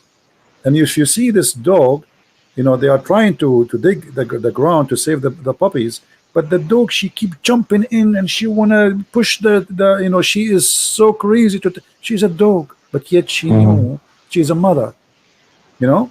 You see how amazing it is. So you ask yourself, okay, well, she is doing that, she might die too, but she don't care. She is not thinking. She wanna go and save them. And even the rescue, they are trying to take the puppies from the ground. She is bothering them because she keep jumping. They push her away and she keep jumping. They cannot use tools to take the rocks. So this is amazing love, which is created by God. He put it inside those, we call them mothers, even if they are animals. So love cannot be explained, for it's a miracle of God, and God is a miracle. Okay. I mean, yeah, I have to, because from coming from this, you know, the Islamic point of view, I've always thought almost like Christianity is almost like its own cult. And you see, when you say cult, my friend, when you say cult, what will make a cult a cult? Cult, if the leader, he want to have sex with our wives. If the cult, he want our yes, it's about money. Cult is about money, sex. This is what it is about, you know. So did the Messiah did that? No. Did he ask her for any return? No. Did he ask for money? No. Read the whole Bible. He did not own anything. He had nothing, you know. And remember, the Messiah, even the Quran confirm, he can raise people from death. Is that true? Yeah. I mean, but imagine, my friend Dean, imagine I now today, I can raise people from death. Do you know how much power that can give me in this earth? How many kings will bow down under my feet to bring them back to life? A lot. They will give me all their kingdoms. This is amazing power. So, but yet the Messiah, he have nothing. He never asked for anything. He never asked for money. He never asked for Muhammad. He gave himself a privilege. So this is how you know the cult. The Messiah, he gave himself. He did not ask us. It's the opposite. So how do you know he raised people from the dead? or how do you know? Well, you see, we as a Christian, we witness miracles in our life every day. I know a Which lot of. ones? Give me one example. You can go search right now and see life stories. You can ask people. You wouldn't believe it, don't believe, it's up to you. But God always, He don't leave Himself without witnesses. There's tons of miracles. However, the Bible confirmed that Jesus did tons of miracles. Even Muhammad, who is a liar for me, as I believe, he confirmed that Jesus did miracles nobody can do, including even creating from the mud a bird. Which means even the enemies of Jesus, they could not deny who is Jesus. Even Satan, he could not deny who is Jesus. So the second you believe in Christ, you are a different person. And this is the biggest miracle. I know I met people who used to be terrorists and they became amazing people, peaceful, beautiful people. I know people who they used to be criminals, just because they became a Christian, they became so peaceful, so amazing. So this is a living miracle of a human being, how God, He can change you. But in Islam, the opposite. You convert to Islam, second day you want to join Mujahideen and you want to kill people. Yeah, like a police officer just 2 weeks ago, he converted to Islam. A year ago, a year after, he take a knife, he attacked the police station. Allahu Akbar. I mean, you just convert to Islam, what happened? All his life was a policeman protecting the people. He converted to Islam, he wanted to do the opposite. So, the Bible says, from their fruits you shall know them. So in order to know which one is cult, don't judge Christianity by me. I am no one. Who I am, I'm not Jesus. I'm no one. So if you want to judge Christianity to be cult or not, go and see the fruits of Jesus. Which are in the Bible. Which is in the Bible, no, which is in us. Because you see, if I am a person who follows Jesus, look what Jesus says to me. If I practice what Jesus said, Jesus said, never lie. Either you say yay, yay, or nay, nay, which means you don't even take an oath. So lies is gone. Jesus says, love your enemy, bless those who curse you. Huh? Okay. Imagine, Dean, if all the world practice just one sentence of Jesus. Just this one sentence. Forget about the whole book. Love your enemy. What do you think will happen in this earth? It'll be better. What? There's going to be heaven. Yeah. Right? We will not need weapon. We will not need army. Do you know how much we spend money on in stupid war machines? Most of our, even poor countries, they spend most of their budget in war machines. Their people are dying, but yet they are spending trillions of dollars in buying rusty steel. So a human being life can change if we follow Jesus. Jesus can change you, my friend. Love your enemy. But the Bible, I mean, he doesn't just say love thy enemy. There's the Bible also condones slavery. God, no, that's not true, my friend. That's not true. You see, this is all is wrong understanding. You see, the Jews, they live by the law, eye for an eye. So, which means the Messiah, he says, don't do evil. Don't do evil. Don't be like them. So when he says, if somebody slam your right cheek, give him the other one. And it says clearly, don't do evil as they do. So the Old Testament, it's about people who want to survive. The Jews, you see, if we want to be honest about what happened, we cannot judge the Jews who lived 3,000-4,000 years ago by what's happening today. At that time, the Jews, they've been taken for hundreds of years as slaves, the whole nation. So you are asking the Jews that you cannot treat your enemy the way they treat you, but your enemy can treat you as they wish, and that will prove that you are a good person. This is what you are saying to me, right? So I can come to Dean, I can take his wife, I can take him as a slave, and this Dean, he's a good guy. So what he will do, his job is to let me do it. This is what you are saying, right? Yeah, but this is not real. This is not, this is like just a fantasy of philosophy. Those people, they are real people who live in a certain time, and the time is extremely harsh, extremely bad, and they have to survive. You heard that the Jews, they've been enslaved by the Assyrian, correct? Yeah. Okay. The whole nation been taken. I mean, imagine the whole nation, not like a 2 or 3. They took them, all of them. the women, the children, the goats, the cows, everything. And the same happened to them by the Egyptian, correct? Yeah. So in order to judge somebody, we judge him by the time he lived. Muhammad, he came 600 years after Jesus. So after Jesus said, love your enemy, making a human being live forward, higher standard from before. Things is changing forward. Muhammad, he took us back to the cave time. Well, I don't agree with judge someone by the time they lived. I don't know about that. No, we have to agree. Like imagine you say to me, we have a law for cyber crimes, right? Okay, but at that time, what if imagine you make a cyber crime law at that time, people will laugh at you, right? Right. Okay. Yeah, right. So everything have a timing and have a reason. So when like you said to me about the law, like Musa says to his people, do this and do that. But most of those things, if Musa says those things today, people will laugh at him. Right. Yeah. Because what like imagine make a law, you have to go away from the camp when you do your like the call of nature.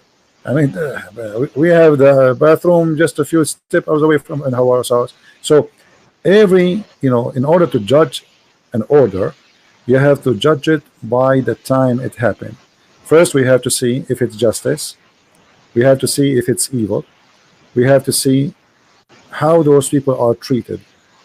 Those people, they have a very savage life, surrounded by savage, surrounded by people believe in slavery, surrounded by people who don't believe in God, surrounded by people believe in killing and kidnapping and taking your money. This is what they have around them.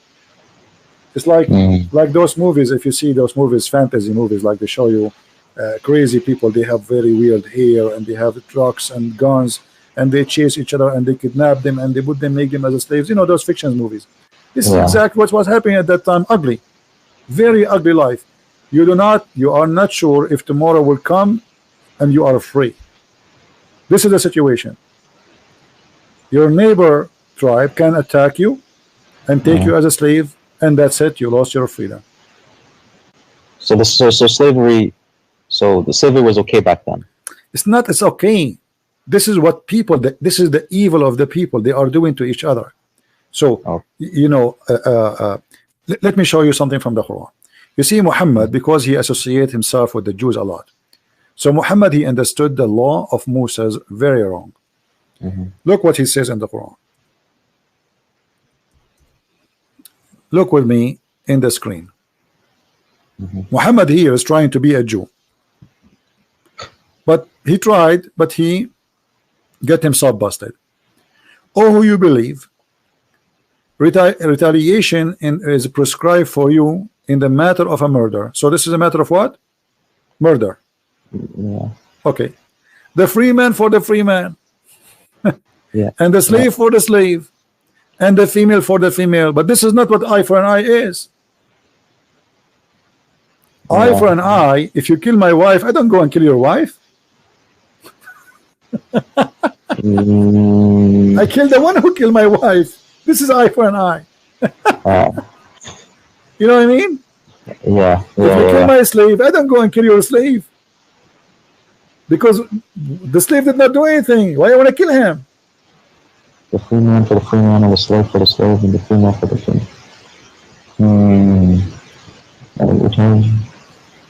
Yeah, that doesn't. Okay, so eye for an eye is about, let us say, public justice. You attack me, you take us, you enslave us. I'm going to attack you, and I will do to you what you did to me. All right. Muhammad, he took the law of Moses, but he practiced it in a very funny, stupid way. Because free man for the free man, that's mean that if a free man kill a free man, the free man will be killed. If a free man kill a slave would be killed. Slave for the slave. So a slave he die, a slave will be killed. If you go and read the interpretation, you will see clearly it says if a free man kill a slave, a free man will not be killed. And then he says female for the female, but this is stupid. What do you mean female? You should say the one who killed the female should be killed. Yeah. So later Muhammad, when he did this law, people, they start laughing at him. He abrogated this verse. If you ask Muslim, they will say to you, this is abrogated. Okay, why did Allah find himself funny and stupid? Yes, he found himself stupid and people laugh at him. Otherwise, he will keep it. Ask Yeah. yourself, I am a prophet. I make a verse. Why after 2 weeks or 3 weeks I will abrogate it? Doesn't make sense. It's not like, if this is a verse was given by Moses and Muhammad came 1,000 years after, I understand there's a huge different timing, as we said, because there's a law match with the timing. But this is the same prophet. After a few weeks he changed his mind because people, they start laughing at him. For this is not a justice. Yeah. So if you want to understand what people they practice during their lifetime, you have to put yourself in their shoes. Muhammad, he did nothing, and he have no God. This guy, he is a stealing law of somebody, and because he didn't understand their law, his law became funny. This is not what Musa said. Yeah. You know what I mean? So okay. Yeah. So when you see in the Old Testament war, well, those people, everybody his hand on them, everybody want to kill them, everybody want to fight them. So they are living in the time where everybody attacking everybody want to take them slaves. So either you die or they die. As simple as that. This is the balance. Yeah. The Roman and the Persian before Christianity, they were killing each other for how many years? More than 300 years. Non-stop. Yeah. Okay, what is the reason? I mean, did the Roman have enough land? No, they never have enough land. They want to take more and more, and the same as the Persian. And then Muhammad, he did the same, and his followers. So all of this is about evil and power and money, and slavery is a source of money. Yeah, I guess. Yeah. So what I'm trying to say to you, in order to judge somebody, live in his time. So to judge Muhammad, so live in his time. No problem. No problem. You can't judge him on the 9-year-old. No, I have to judge him. I have to judge him by his time. As an example, the Christian, they never attack Muhammad, so why he attacked him? No problem. I mean, okay, if somebody attack you, okay, protect yourself. You have the right to defend yourself. But the Christian, actually, even the Muslim, they're saying the Christians, they gave him refugee in Ethiopia, which means if not the Christians, he will be dead. Yeah. Is that how you return? The Jews, Muhammad, he ran away from Quraysh. He went to Yathrib. Yathrib, this is the city of the Jews. They welcome you in their city. Why you kill them later? Yeah. Yeah. So here we see a person, like, I mean, if you have a dog, you feed him, you give him a bone, he will never bite you. Yeah. So if you want to compare, if you want to see, okay, well, at that time life is evil, life is ugly, life is disgusting, but Muhammad, he was just following the same life. He did not make it better, he made it more ugly. Actually, he made it legally in the name of God. Yeah, that's true. Yeah. Like when he says go and attack the Christians and the Jews and force them to pay jizya. Okay, what is the purpose of this? Do you know what was the purpose? So they don't die. No, I mean, why he did decide to attack the Christians? What happened? Oh, he just I don't know. He just wanted to be a warlord, so he wanted to. No, actually, there's more than this. You see, we have to go. This is why I advise you, Dean, when you read anything, to go deeper than what its appearance, and try to get the story. You see, if you go to the verse before it, chapter 9, verse 28, it says, "Oh, who you believe, the idolaters only are unclean, najis, filthy. You know what najis mean, right? So let them not to come near the holy city." Okay. And so now there's no business, because nobody can enter Mecca and people will die. Where is the business? Look what we said. Look at this. So if you fear poverty from losing of their merchandise, this is the translation of the Muslims, Allah shall preserve you of his bounty. How? The verse after it, fight against the Christian and the Jews and force them to pay jizya. Do you see it? Yes. So it was a clear theft. It was. He made an order, and now he cannot take it back. He said that those are clean, don't let them come here. People, they start complaining. How we will live? Who's going to go and visit the Kaaba and spend money here? The Kaaba is a big business. It's a pagan business. So Yeah, Muhammad, you have to come with a solution. Attack the Christians, force them to pay jizya. And look here at the hypocrite Muhammad. Christians, they worship Jesus as God, correct? Okay. Muhammad is willing to let you worship Jesus if you pay him money. I mean, isn't it obvious? You see, the Jews, they fought people who don't believe. Right? They fought with people who don't believe. So they did not say to them, if you pay us, it's okay for us. This guy, you can bribe his God. Just give him money. Okay, worship whatever you want. You want to worship Jesus? Worship Jesus. You want to worship Obama? Worship Obama. You want to make a Trump as God? No problem. Give us money. This is what Muhammad is saying. Maybe he's just tolerant. He's being nice. No, this is about money, right, my friend? It's in front of you. If you fear poverty, Allah will give you a solution. Don't worry. What's the solution? Attack the Christians. Attack the Christians until they pay you, not until they convert to Islam. Actually, during the time of the Caliphate, there's some Christian villages in Egypt. They send letters to the Caliphate through the Muslims, saying that those villages, they want to convert to Islam because they don't have money to pay jizya. The Caliphate refused. He said, if we make everybody convert, who is going to pay us? Yeah. You know? Yeah. Okay, Christian friends. Thank you for this. This was good. Yeah. So, but did you decide to leave Islam at least? It's I didn't completely decide, but it's almost there. Almost there. Okay.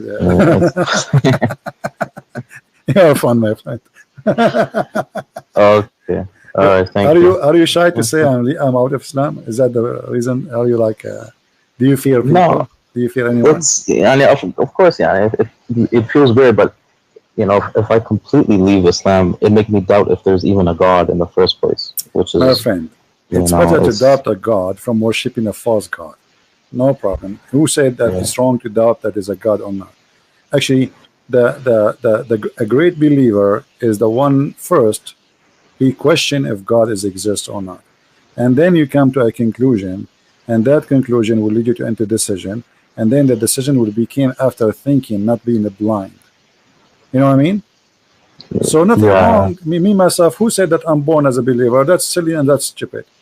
You know, all of us we question, all of us we wonder, like maybe Christianity is false, maybe Jesus is just a normal person, maybe. I ask myself all those questions. So nothing wrong with saying I am out of this, and being an atheist for a second is better than being a slave of God, which is false God, for all your life. I agree. Yeah, I agree. You know, at least free yourself, and then you are a free thinker. Think, be free. Yeah. You know, it's like how I can see. I mean, what is out this box if I don't jump out of it? Then I have a question for you. Then how did you come to realize that God existed? Well, there is many ways. You see, the first thing will take my attention is how deep the teaching of the Messiah. When you read any of his statements, you will see that even though he spoke 2,000 years ago, even though you are reading a translation, which will make it less, let us say, I mean, it's like we lose a lot of let us say, the language power, but it's still, you will see that you feel something. It's like speaking to you about you. It's not about Jesus. If you open any chapter, wherever Jesus he spoke, you will find that he is talking to you about today, your life problem, not about something happened 2,000 years ago. Which means this message is very special. It doesn't expire. It's not about certain time. It's about you and God. It's not about all people. It's about you as a person. So speak to you in a very personal way.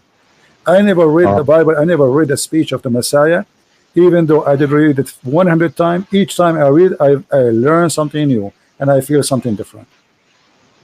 You Yeah, can and try I, that yourself. when I read the Quran, I was always feeling something. You know, sometimes I cried too. So you know, Maybe because this is under the influence. You cry from what? From this? yeah, I reading the Quran sometimes, or just listening to it sometimes. My friend, Yeah, maybe because you are not having a deep thinking. Uh, yeah, you know, like you know Arabic, right? Read with me carefully. yeah, Okay, yeah. you said you cry. I want to make you cry now. Read this. Okay. You see, I did not change the verse. Here we go in front of us. It says, اتخذوا أحبارهم ورهبانهم أربابا من دون الله والمسيح. Disaster. Here we go. I told you you will laugh. Here we go. What kind of religion this religion is? This is Arabic? How you say they took their monks and rabbi as gods instead of Allah and the Messiah? Yeah, And then the Muslims, in order to fix it, they say, no, no, no. Here, Al-Masih go back to the Wa'id go back to Ahbarahum wa Ruhbanahum. I never heard of such a thing. It says it clearly, they took their rabbi and their monks as God instead of Allah and the Messiah. Anyone who speaks Arabic, he will notice the Quran saying that you should take Allah and the Messiah as God. But in the translation is different.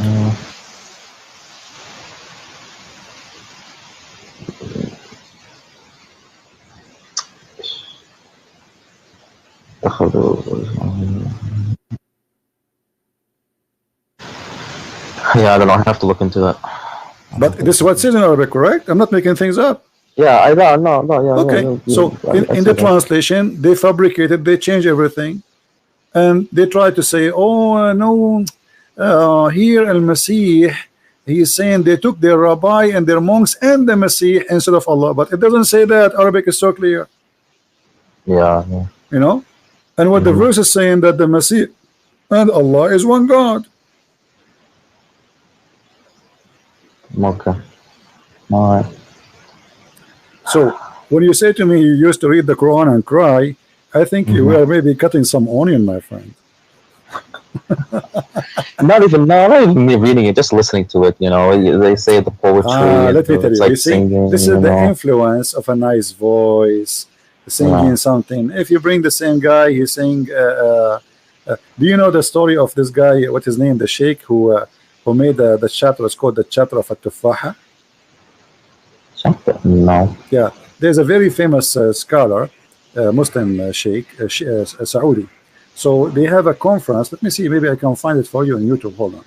So you know, they want to show them how powerful the Quran is. So he said, who is here volunteer to come to the stage? And you know, a French guy, he came, he don't speak Arabic. So they said to him, the Sheikh now is going to recite to you two things, and he will sing them in the same way. You tell us which one touch your heart, you know. And the Sheikh, I will find you that. The Sheikh, he recite two chapter. One of them he fabricated. It's about the apple. All right, and the other one is the Quran.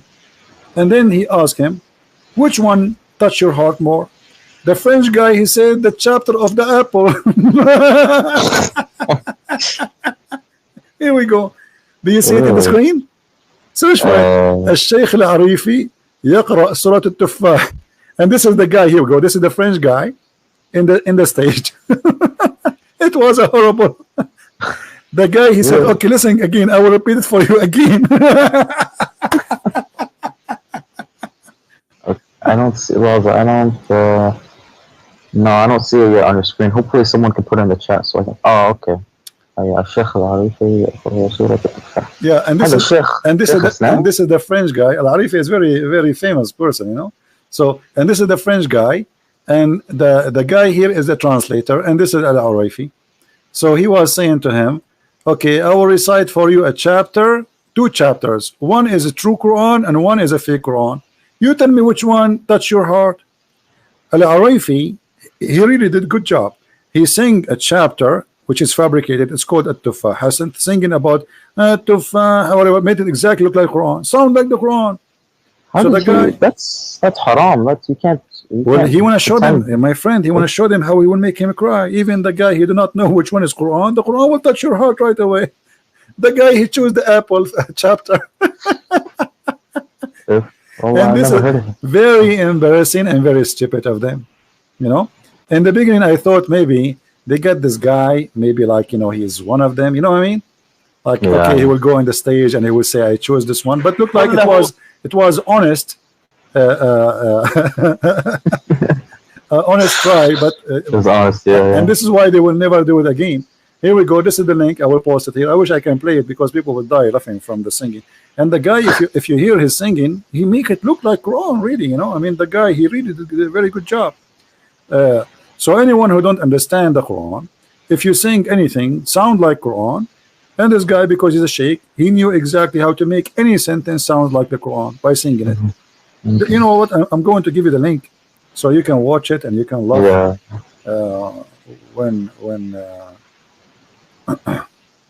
Okay, so hello. What you're saying is, you know, the Bible is from God because when you read it, you feel something.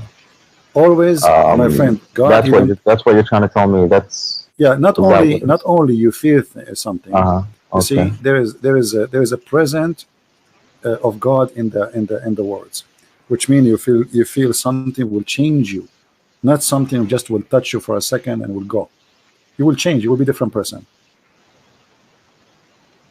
So it's not just like, okay, you know, if I go in a hot room, I will get hot, correct? Right. Okay, if I go outside in the cold, I will get cold. But this has nothing to do with God. When I am in a hot room, I will be hot, right? But if you are really a person who adopt what you just learned, that will change you. It's not about now I'm crying. It's not about I feel something. It's about I will be a different person. This is why we Christian, I don't know if you heard this term, that we say we are born again. Yeah. So with the Messiah, we will be reborn again. Is that physically reborn? It is more than physically reborn. It's about me being a new person by Christ. So me yesterday, I when I was a kid, I don't know how age is yours. When I was young, if I see a person look at me, I want to fight. If I see a fight in the end of the street, I run there just to join. You know, I used to be a totally different person. Just tell me a fight, I will be there right away in 2 seconds. Don't tell me why. Don't tell me what the reason. You know, I remember once there's the one guy fighting two guys, so I took the side of the one guy because it's not fair.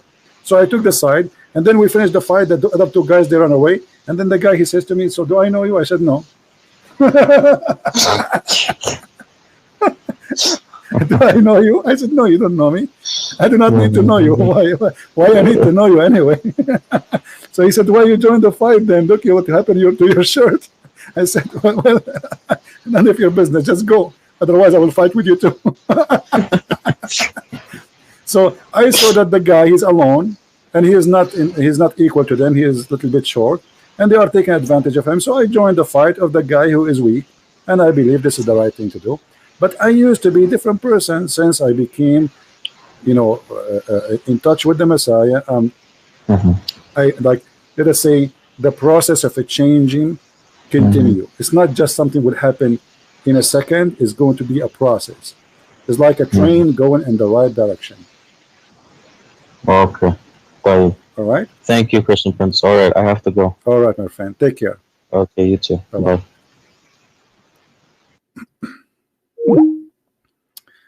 All right. Well, I can tell that he decided to leave Islam already, but he is shy to say. Right?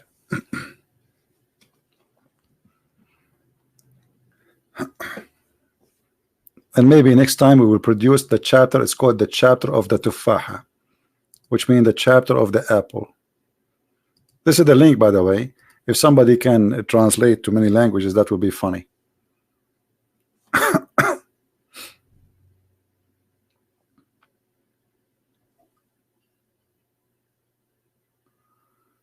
What if he was a criminal and there are 2 cups? That's not smart question, my friend. People sometimes they say silly stuff. What if he's a criminal and there are 2 cups? Oh boy. people. So anyway, before we finish for today, just a reminder of what we said today. When a Muslim he come to you to debate you about the truth, in which book? Is it in the Bible or it is in the Quran? Don't waste your time, especially if it is a debate, which means it's between two people. One of them, he is doing it as a business. The Muslim, he is, let us say, a sheikh. He is not coming to debate you, he is just coming to argue. And the argument is very simple. The Bible is corrupted, then remind him that the Bible is the book of Allah. And if Allah allowed the Bible to be corrupted, that's mean this is by his will. If it's against his will, that's mean Allah cannot be God. Because if I do something against the will of God, that will be contradiction for what Muhammad taught. For everything happening in this earth is by the will of Allah. Nothing, and the Quran confirmed that. So remember always this method. The Bible is corrupted, but the Bible is the book of Allah. So the book of Allah is corrupt. It's not, the Muslim is not accusing you. Don't start defending the Bible. Don't do that. Put him in the corner in 2 seconds, says, okay, I got you. The Bible of Allah is corrupted. In the second, he will say, no. I'm not talking about the Bible of Allah. I'm talking about your Bible. I said, my friend, I don't have Bible. The Bible is the Bible of God. Who is the one who wrote the Injil? He will say, the one who sent the Injil, he will say, Allah. Okay. Now, where is the Injil of Allah? He will say, it's corrupted. Okay, so Allah book is corrupted, so what's my business? The debate is over.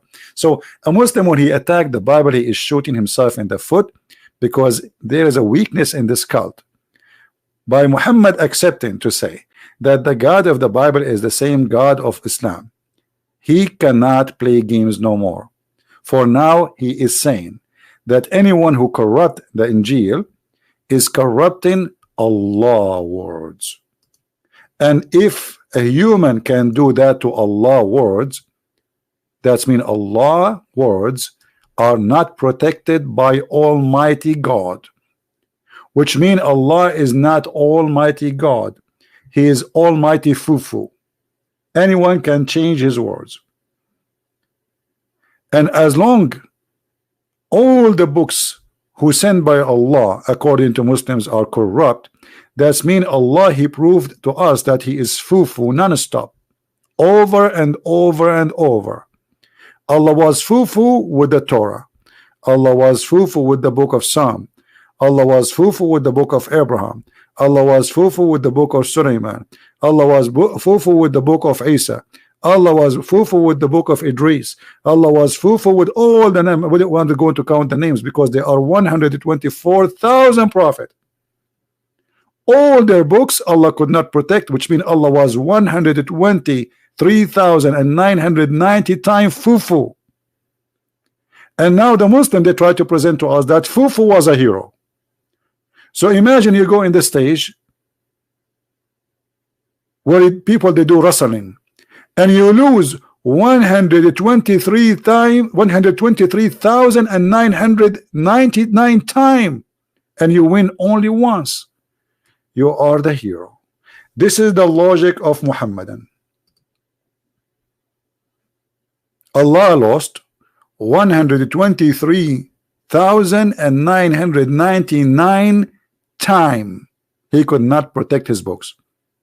He was able to protect one book, and even then we find there is tons of hadith proving that the Quran, which the Muslim claiming to be protected, is not protected. Starting from the Muslim saying that the Quran sent in order, which is not what they have today in their hand. And not to forget that the Muslim today, they don't even have the Quran, which is between our hand, because nobody have this Quran. This is according to recitation of recitation of recitation of recitation of recitation of Muhammad, which he supposedly got from Allah, but nobody saw Allah. There's no witnesses. In Islam, to prove adultery, you need 4 witnesses. How about to prove a prophet? In Islam, you have to have 4 witnesses, and they have to see the private part of the man going inside the private part of the woman, which means if a man is naked and she is naked and they are on the top of each other, that is not adultery in Islam. You have to see the private part going in and out. So how come in adultery we need 4 witnesses? When it's come to a prophet, he claimed to be a prophet of God, there is 0 witnesses. And I don't want to forget to mention that Muhammad, not only he don't have witnesses, he himself is not qualified to be a witness. Why? Because you remember the hadith where it says, the Muslim, they claim that Muhammad, he was bewitched. Bewitched mean he was under the control of the devil, and he began to imagine that he had done a thing, but in fact he did not. So how we can trust Muhammad that he saw anything? This guy is obviously, if we accept that he was bewitched, that is horrible. If we accept he have a mental illness, that is still a big problem, because then how we can trust that he saw anything? A person who is bewitched, the Arab in the old days, anyone, he is suffering from mental illness, they think he is bewitched. They claim magic is the reason for anything wrong. Even if somebody get normal sick, they think it is somebody, he made a magic for him. Even the sexual relationship of Muhammad life, it was fake, as you see in the hadith where it says that the prophet, he imagined himself having sex, but in fact he did not. So if his sex was fake, how about his God? He's imagining.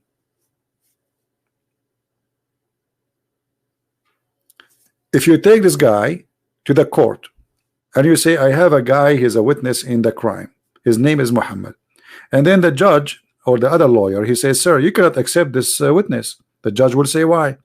He says, I have here in the file that this person, he continued for such and such period imagining things, and he was bewitched. The judge will refuse this witness immediately. Do you understand? And imagine this is all in Islamic source, which is authentic. So if the authentic source, which is filtered and made in purpose to make Muhammad look like a prophet, those books are designed to say Muhammad is a prophet, not to say the opposite. If the book which is made to make Muhammad a prophet saying this, so what about the books who is saying or made to say Muhammad is not a prophet? What they will say? So Muhammad is not qualified to be a prophet, and the proof all over you. Stupid stories in the Quran, stupid fiction stories, superstition, flying carpet, ants, genies, whatever, crazy stuff. Sunset in murky water. The sperm is coming from the backbone of the man. The women have a sperm coming from her ribs. Crazy stuff. So how we can believe Muhammad is a prophet? Anyway,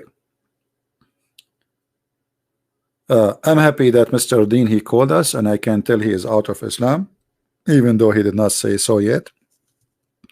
And I welcome him again to call me anytime. If somebody told him anything I said to him is not true, please feel free to call me, and you will see that we will never share with a Muslim something is not true, because always you can call me back and you can get me busted, and that will be very embarrassing.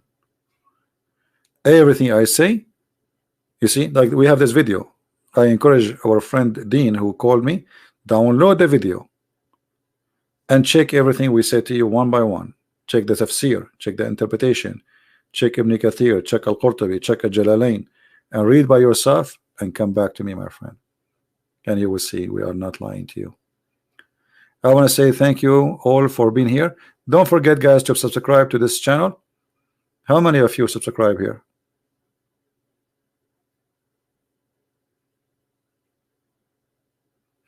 Don't forget to subscribe. So guys, remember, when a Muslim he speak against the Bible, tell him, okay, I got it, the Bible of Allah is corrupted. Right away you will see how the color of his face change.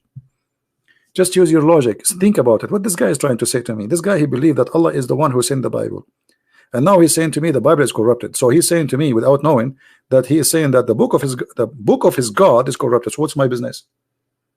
It's like somebody getting a gun and shooting himself in the foot, literally. He's accusing his God not to be God. So what's my business?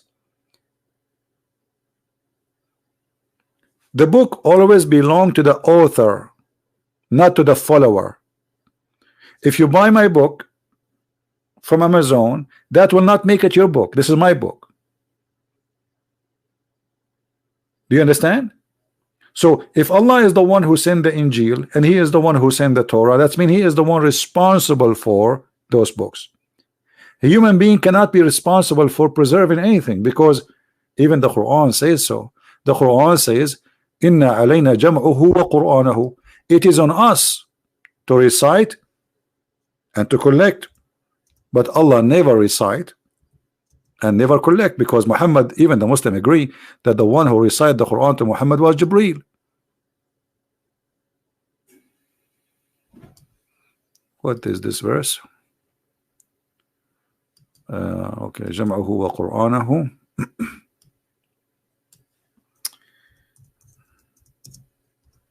And the one who collected the Quran according to Muhammad, it was Uthman. So what does Allah promise? See, this is a chapter 75, verse number 16. It is upon us to recite the Quran and to put the Quran together. Who is talking? Allah. Is Uthman is Allah? No. Even Uthman, he burned many Quran during his lifetime. If the Quran is a one book, why he burned the rest? Obviously there's a lot of differences. The first ever human being who burned Quran, it was Muslims. The Caliphate exactly. And the Quran say clearly, the only one will collect the Quran is Allah. Look what Muhammad is saying. Allah, he did collect the Quran through mankind. But this is what the verse saying. If the verse want to say, I will collect it by you, then he will say that. He says, Inna alayna, it's on us. And by the way, what do you mean by a human being? Even your story says that the Sahaba, they die and a lot of Quran is missing. Aisha, she says Al-Ahzab used to be equal to Al-Baqarah, which means more than 200 verses are missing in one chapter. Where is it? What do you mean? Where preserved? Can you recite for me the chapter of a breastfeeding? Here we go, I'm listening. Can you type it for us? Type for me the chapter of breastfeeding for adult. Type it, as long as it's preserved.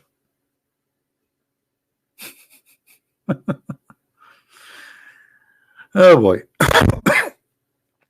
Anyway, I want to say thank you guys for being here. I'm losing my voice. I wish you a great weekend. It's already Saturday here. It's already 1 a.m. in the morning, and I start a couple of hours ago. How many hours we are here live? I start at 9. So man, that's we are here for long. Anyway, did we learn good stuff today? I hope we did. And don't forget to download the video and share it with your friends. We keep them long. We don't keep them long in our channel. And don't forget again, please, to tell your friends that this is the channel we will do live podcast. This is why today we have small number, because not many people knows that we are here. All right. Thank you, and may the Lord bless you. And I will see you soon again. Christ is Lord. Islam is false. And we'll see you with the blessing of the Lord. And we leave you with the blessing of the Lord for the weekend. And don't forget, if you go to the church this Sunday, or if you pray in your house, because at the end of the day, it's what you it's you pray to the Lord, not where you pray. The Lord, he says, go to your closet and pray alone. You know, it's not about praying in front of the crowd. It's about being a person who says something from your heart. Pray for our friend Mr. Dean, so he will see the truth, and the truth will set him free. Today we have a journey with him to explain to him. Still, he need to be touched by heart.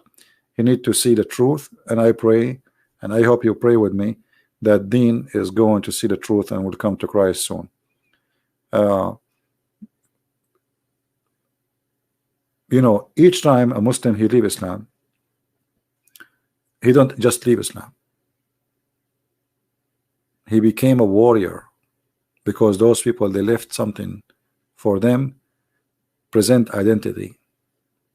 So he will become a warrior, and that will make him a warrior for Christ, and will bring a lot of Muslims to Christ, starting from his own families. And this is the experience of all those people who left Islam after talking to me. First he leave Islam, then his family come out. You start with 1, you end with 5, and the 5 became 10, and the 10 became 20, and the 20 became 50, etc. Because then they will become warriors for Christ in peace, in love, not by doing jihad and killing. So we pray for our friend to see the truth, and the truth will set him free. And we pray that all of you will have a peaceful weekend, beautiful time with your family, and enjoy the cold which I have here, which is snow. Christ is Lord, Islam is false. And see you soon.